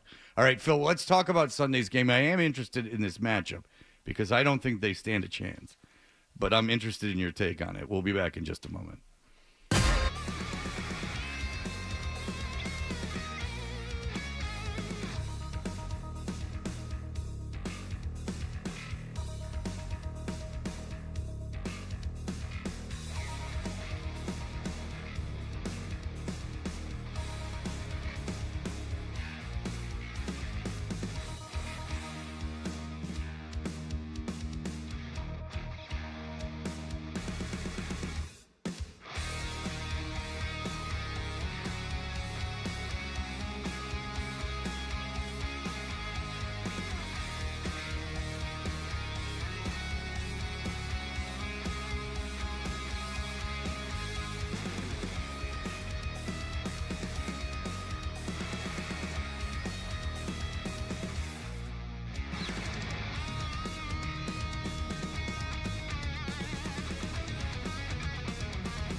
Half Toucher. Dressed like a gorilla. Half Hardy. A big, beautiful ball of flame. And a whole lot of Boston sports. And I have had many offers to become an insider. Yeah, short memory. I think it's one of the biggest things for playing quarterback in this league. It's tough. It's a tough feeling going out there after throwing an interception and jogging back out there, throwing it again. So I think it's something that kind of brushed under the rug when you're facing good defense and you go out there and make a bad play and run back out there and facing those same guys and throw it again. So I think it's definitely having a short memory, like you said, and trusting those guys around you. Hey, we're Toucher and Hardy. Be listening after this segment is over, because at the end, we're going to get you a pair of tickets to Sunday's Patriots game against the Rams. Be sure to tune into the Sports Hub for 3 hours of pregame coverage with Gasper and Murray. That, of course, is very good. And then the great post-game show immediately following the game with Joe Murray and Leroy Irvin, where they have Boston Sports' Greg Bedard on. And Bedard goes, I haven't seen the film yet. And then Joe goes, well, Greg, you're on the show. I mean, we're on the air. Everyone leaving the stadium is listening to us. Could you please? Does he have those conversations with you too, Phil? You try and talk a little shop. He's like, well, I haven't looked at the tape yet. No, he's willing to just let it fly with me. Yeah, because there's no pressure, because his reputation is on the line. If he says something on the post-game show, it doesn't come out on the tape. All right, anyway. An interesting matchup against the Rams, a veteran quarterback and a outstanding head coach up against a rookie quarterback and a rookie head coach. I don't like their chances. What are you seeing from this matchup? See, I do think they have a chance. Sure. I just feel like this Rams team is as good as Stafford can be. He is a little hot and cold for whatever reason at this stage of his career. Is it because Cooper Kupp's also getting older? Is it because they don't have a ton of depth in terms of their weapons outside of Kupp and Nakua? Their run game has struggled to get going at times this year, and because McVay is part of this West Coast family tree, and a lot of their stuff, their play action stuff and their shots down the field have to be tied to, have to be married to their looks in the run game. If that's not all that effective, then what happens to Stafford? Stafford's only broken 7 yards per attempt in a game once in the last 5 games, and he's thrown a pick in 6 straight. So he's not that guy that maybe you remember, because people around here don't watch the Rams that much for obvious reasons. He's not the guy that he was winning a Super Bowl a couple years ago, for instance. So I do think they have a chance. I just feel like it's going to come down to, as unsexy as this is, their ability to play well in the trenches. They have a really good defensive front with a couple of guys that not a lot of people know because they're young, but Jared Verse and Braden Fisk are 2 of the best rookie defenders in the league, and they both play right next to each other, and Jared Verse is among the best pass rushers in football this year as a rookie. So they nailed that pick this past spring, and so if you can protect those guys and you can give Drake May a chance, then you'll have a chance. But that to me is sort of the story. If you can protect him, and if Stafford has one of his sort of colder days, then you'll be right in it. Okay, I like that. I want to talk to you about Kendrick Bourne a little bit. Why? Sorry, go ahead. Interesting situation going on. Yeah. Seems to be handling it well, saying all the right things. But again, taking it all on himself, talking about if he were to grade himself, he would not grade himself very highly. That he understands the situation. What's your take on it? Is it all, I guess, as positive as he's making it out to be in terms of how he's handling and how things were dealt with? And what do you think is going to happen going forward? Yeah, I think that's just who he is. That's just how he's wired. He's like a golden retriever. He's always going to be in a good mood, whether he plays or not. I understand why they didn't play him. He has just not really been on his details. There have been penalties. There have been drops for him. There was a route that he actually came out and acknowledged was his fault right after a game when I asked him about a particular play with Drake May. It was supposed to be a back shoulder throw, and he just didn't give the throw enough room. He wasn't where Drake May was supposed to be, and he said after the fact, I think I might have confused him a little bit. And so if in that room you're dying for either dependability, intelligence, on the field, trustworthiness, or hope for the future, right? So you're either willing to play the young kids because of what it might mean for you down the line, or you'll play the old guys because it gives you a chance right now, because at least they know where to go. If he's not giving you either one of those, you don't play. And so that to me is sort of where they're at. They're in this place where they're trying to win these games. They're also trying to see what they have in the young guys. He's not really accomplishing either of those things for them. As positive as he is, as nice a guy as he is, as much as his smile lights up the room, those are all nice, but he hasn't been good. And so the weird part of that situation to me, bringing in the catches, completing the plays, running the right routes, not running your route before the ball is snapped. Those are small things that do matter in football. The weird thing about that was they played KJ Osborne a bunch the other day because he's not doing a whole lot on that front either. So where are we with the young receivers that are getting all this time? I mean, we saw Pop Douglas one week. We don't see Pop Douglas other weeks. Kayshon Boutte, is he the de facto number one guy? I mean, where are we with these three kids? Looks that way, doesn't it? Yeah. I mean, he looks like the guy they go to in critical situations, at least at that position. Speaking to a couple of Bears coaches before that Bears game, and this gets to the Alex Van Pelt conversation. I don't know how much you guys have talked about him this week, but he was just telling me about how predictable this offense is. And when they do throw, it's Boutte deep, it's Pop Douglas in the short to intermediate, and it's Hunter Henry in the critical situations. I was going to say Hunter Henry, or you got to account for Hooper. Those are really, for them, I think you'd say Hooper now after the game he just had. Sure. But for the Bears going into that game, it was really just those three guys that they were concerning themselves with. And even those situations, those passing situations, not all that difficult to defend. That was the perception, because you knew when those passes were coming, because they are so predictable, because they don't want to live in 3rd and 8, 3rd and 9, 3rd and 10. And so they'll run it, even if they're not running it well. They'll run it on 1st and 2nd down, just pick up 2 or 3 yards so they can at least be in 3rd and 5, 3rd and 4, and just call it a manageable situation. And it's one of those things where you look at the offensive coordinator and you do wonder, as limited as they are, is he doing everything that he can to wring everything that he can out of this limited personnel group that he has? And I think it's a really fascinating conversation because I don't know the right answer. I want to give him credit for Drake May. I want to give him credit for getting anything out of this group because it is that bad. But then you also look at some other things and some of the numbers in other places, and whether it's play action usage, jet motion usage, easy for me to say, things that some of the best offensive coordinators do and do a lot of week after week, he doesn't necessarily do. And so if they're kicking tires on other guys, other coaches, and they're looking for information on how to develop young quarterbacks, are they wrong in doing that? Are they wrong in maybe considering moving on from him after the year? I don't know the right answer because I think there are legitimate arguments on both sides. He's hamstrung by personnel, and we talked about this the morning after the game.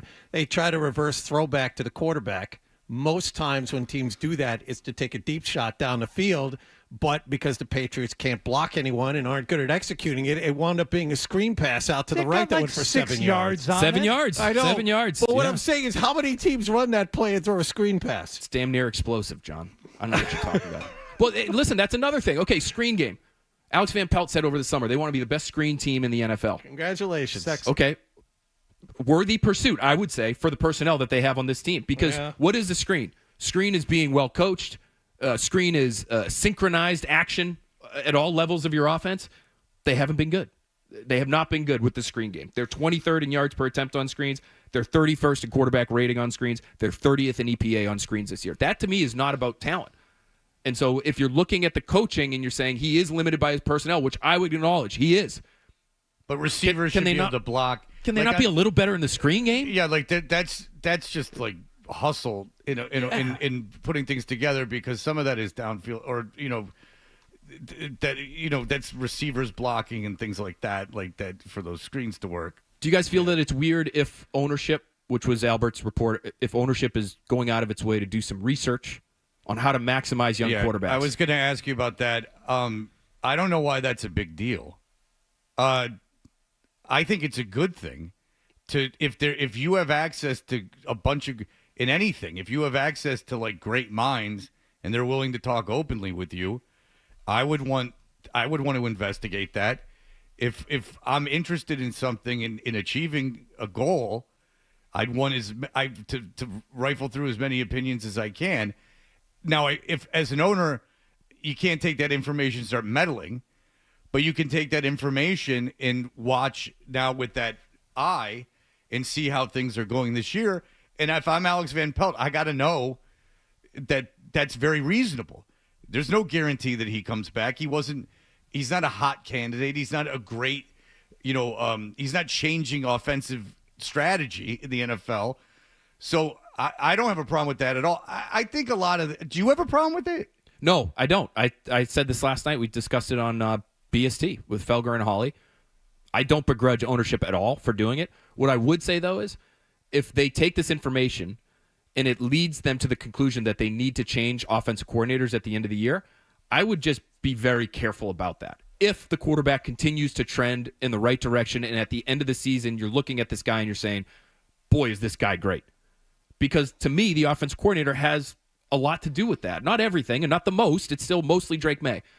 But if you suddenly change the language, the scheme, the philosophy, the voice in his ear during the week and on game days, if all of that goes out the window to bring in somebody you think is better, whether it's Brian Daboll or somebody else who happens to become available, the grass isn't always greener. Well, and Van Pelt played the position. And so when you're working with Drake May, you're working on stuff like fundamentals and like you're working on basic I'm saying like the physical aspects of throwing the football and doing all that stuff.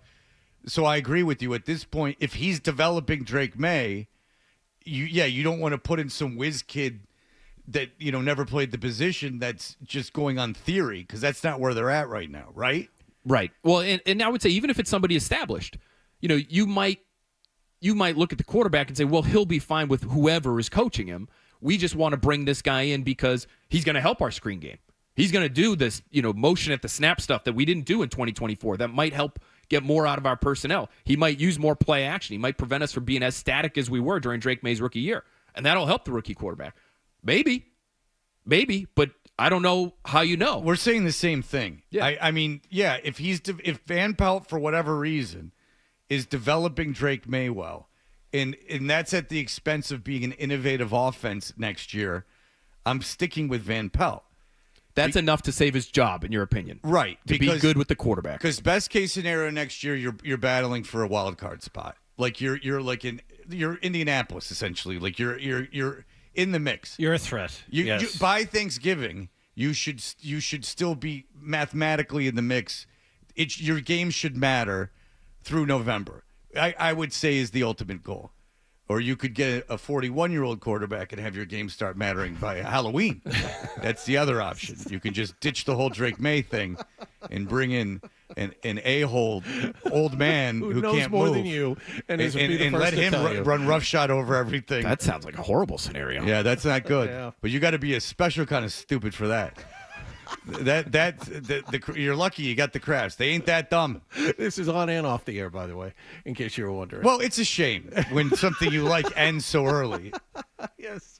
You go to see a movie, you're like, oh, Scorsese, this is his last movie. You hand a multi-billion-dollar corporation over to one man. Yeah, that's it's 10 minutes long, and you're like, well, that's it? Yeah. Like, I waited 5 years for this. Hey, Star Wars fans, guess what? The new Star Wars is 5 minutes.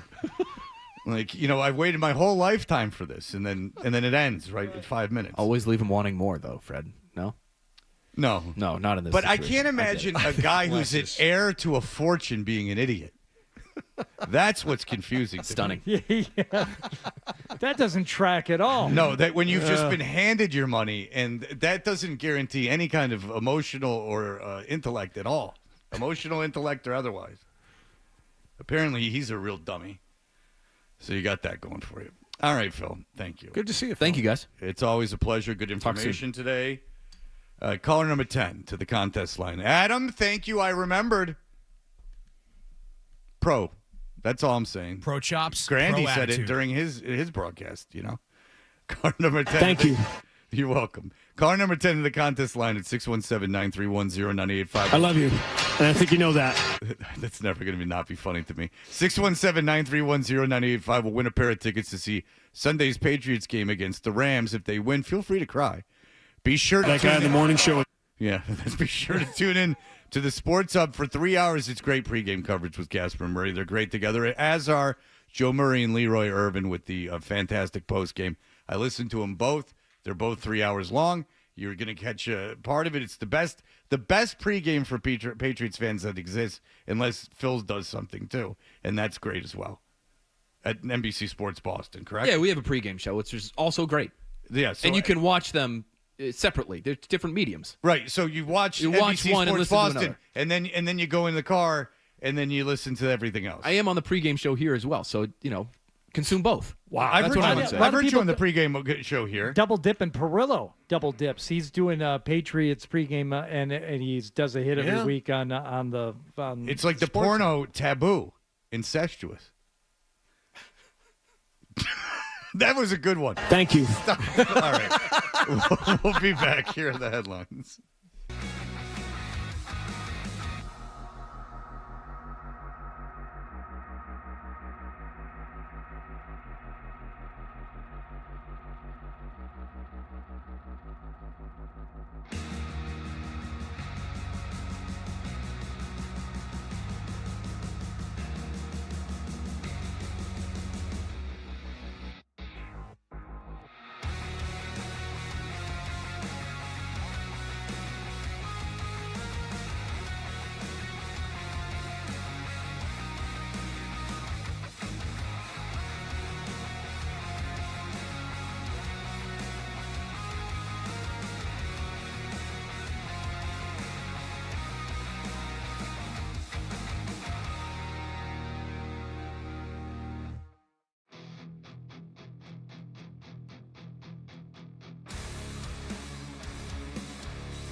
spend $40. Cough it up, and let's get back to Toucher and Hardy on the Sports Hub.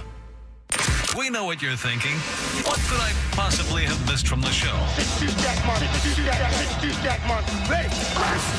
It's time for The Stack on Toucher and Hardy. All right, we're Toucher and Hardy, brought to you by FanDuel Sportsbook. Make every moment more with FanDuel. Adam, who is The Stack brought to us by, if you would?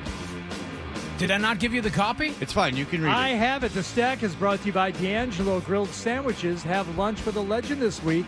D'Angelo's legendary #9 sandwich, grilled sirloin or chicken smothered in onions, peppers, mushrooms, and American cheese, only at D'Angelo. All right, since it was referenced in the last break and we only did it once today, yes, indeed, Sean Grandy, who I have made fun of for his final call of the NBA championship. For the millions of words we've shared, I have only 5 that matter right now. The first 3 are to you.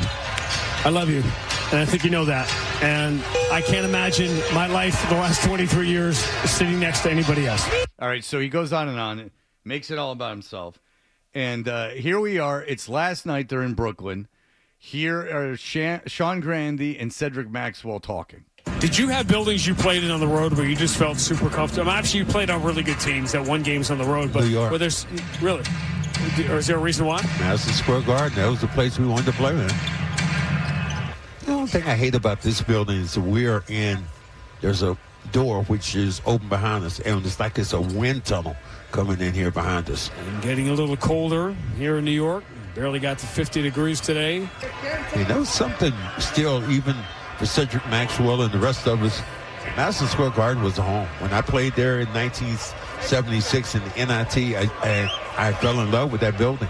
And that's from seeing it so many times on TV, the great Knicks teams, 1973 when they won the championship, I was like glued to it. Defense, and oh man, I love that. Well, you know me, I'd rave about Madison Square Garden, but that guy in the morning show would say I'm leaving again, so I'll just keep it to myself. Jalen gets the first free throw. And you're welcome, Boston. I saved you from a boring story. Now, Fred, the stack is generally reserved for things we didn't get to. We got to this at length earlier. And I kept it brief this time. Thank you. You're welcome. I just want everyone to know it was a big deal. And I thought I could do it quickly, and Sean learned. I made him a better broadcaster. And again, that is your specific take on this situation. And it's honestly how I feel. I know I don't it is. care how he feels about me. I made that Celtics broadcast better by making fun of him. You're welcome. I saved you from some dumb story about Madison Square Garden. Who cares about what he has to say about Madison Square Garden? Cedric Maxwell played there, obviously in the NIT and as a professional athlete. No one cares about Sean into Madison Square Garden. Unless he ran into Liza Minnelli, passed out on the floor or something. Now that's a story I would listen to. I got him to stop rambling. You deprived us of what could have been that story. Well, listen, when he writes his double book, angry with when you. he writes his book called Tears of a Broadcaster, we'll find out what happened. Who's crying some tears today?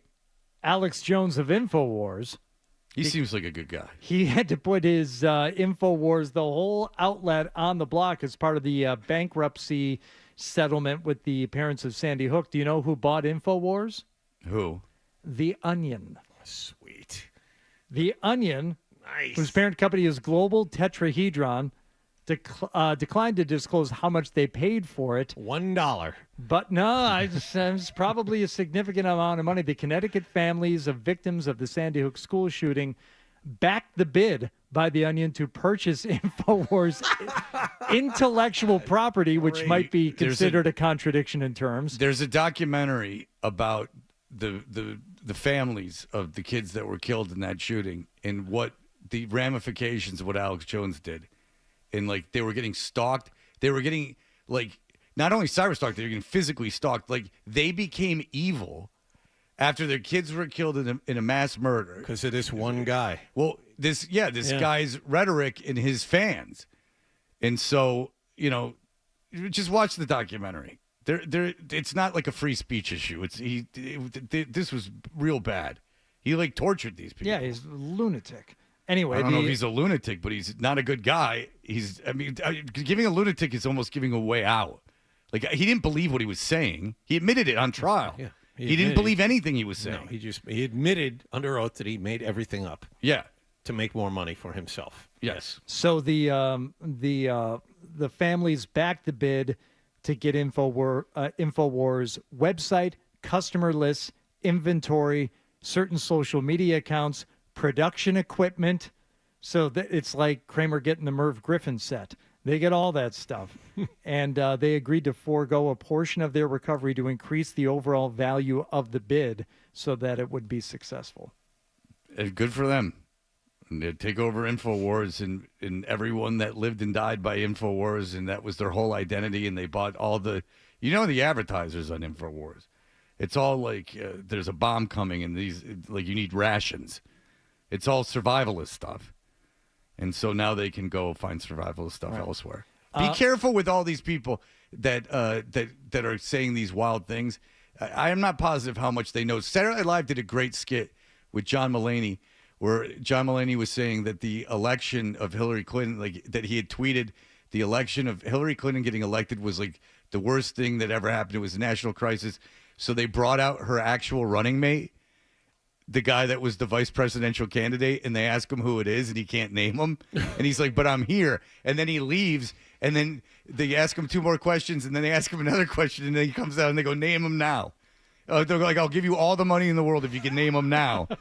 And he still can't name him. So all these people that are popping off about everything, first of all, how much of this is a performance? And second of all, think of how much you actually care.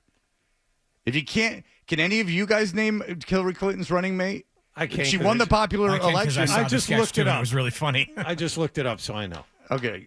Can anyone else name the vice presidential candidate from that won? Hillary Clinton won the popular vote, and Donald Trump won they wanted to get rid of the Electoral College. Can anyone name? Start with a K? Yes. Not Last Keen. name started with a K. Not Keen. I couldn't have told you what color he was. Yeah. All right, I give up. Tim Kaine. I don't know. Oh, I almost had it. I don't remember. Said Keene. Yeah, which is better than 99%. Senator from what state? Oh God, no idea. Virginia. Because he was the big. Now I remember why they had him. Because Virginia, he was a bigwig in Virginia, which is usually fairly conservative. Yep. And they thought he could win the South, which I think he did. They won Georgia and they won. No, they didn't. That was last year. My bad. That was the last election. See, don't listen to me. That's why I don't talk about politics. I don't know what the hell I'm talking about. Everyone knows more than me. I just know a performer when I see one. And a lot of these guys are just performing. You're welcome. That'll do it for us. Everyone have a great day. Bye.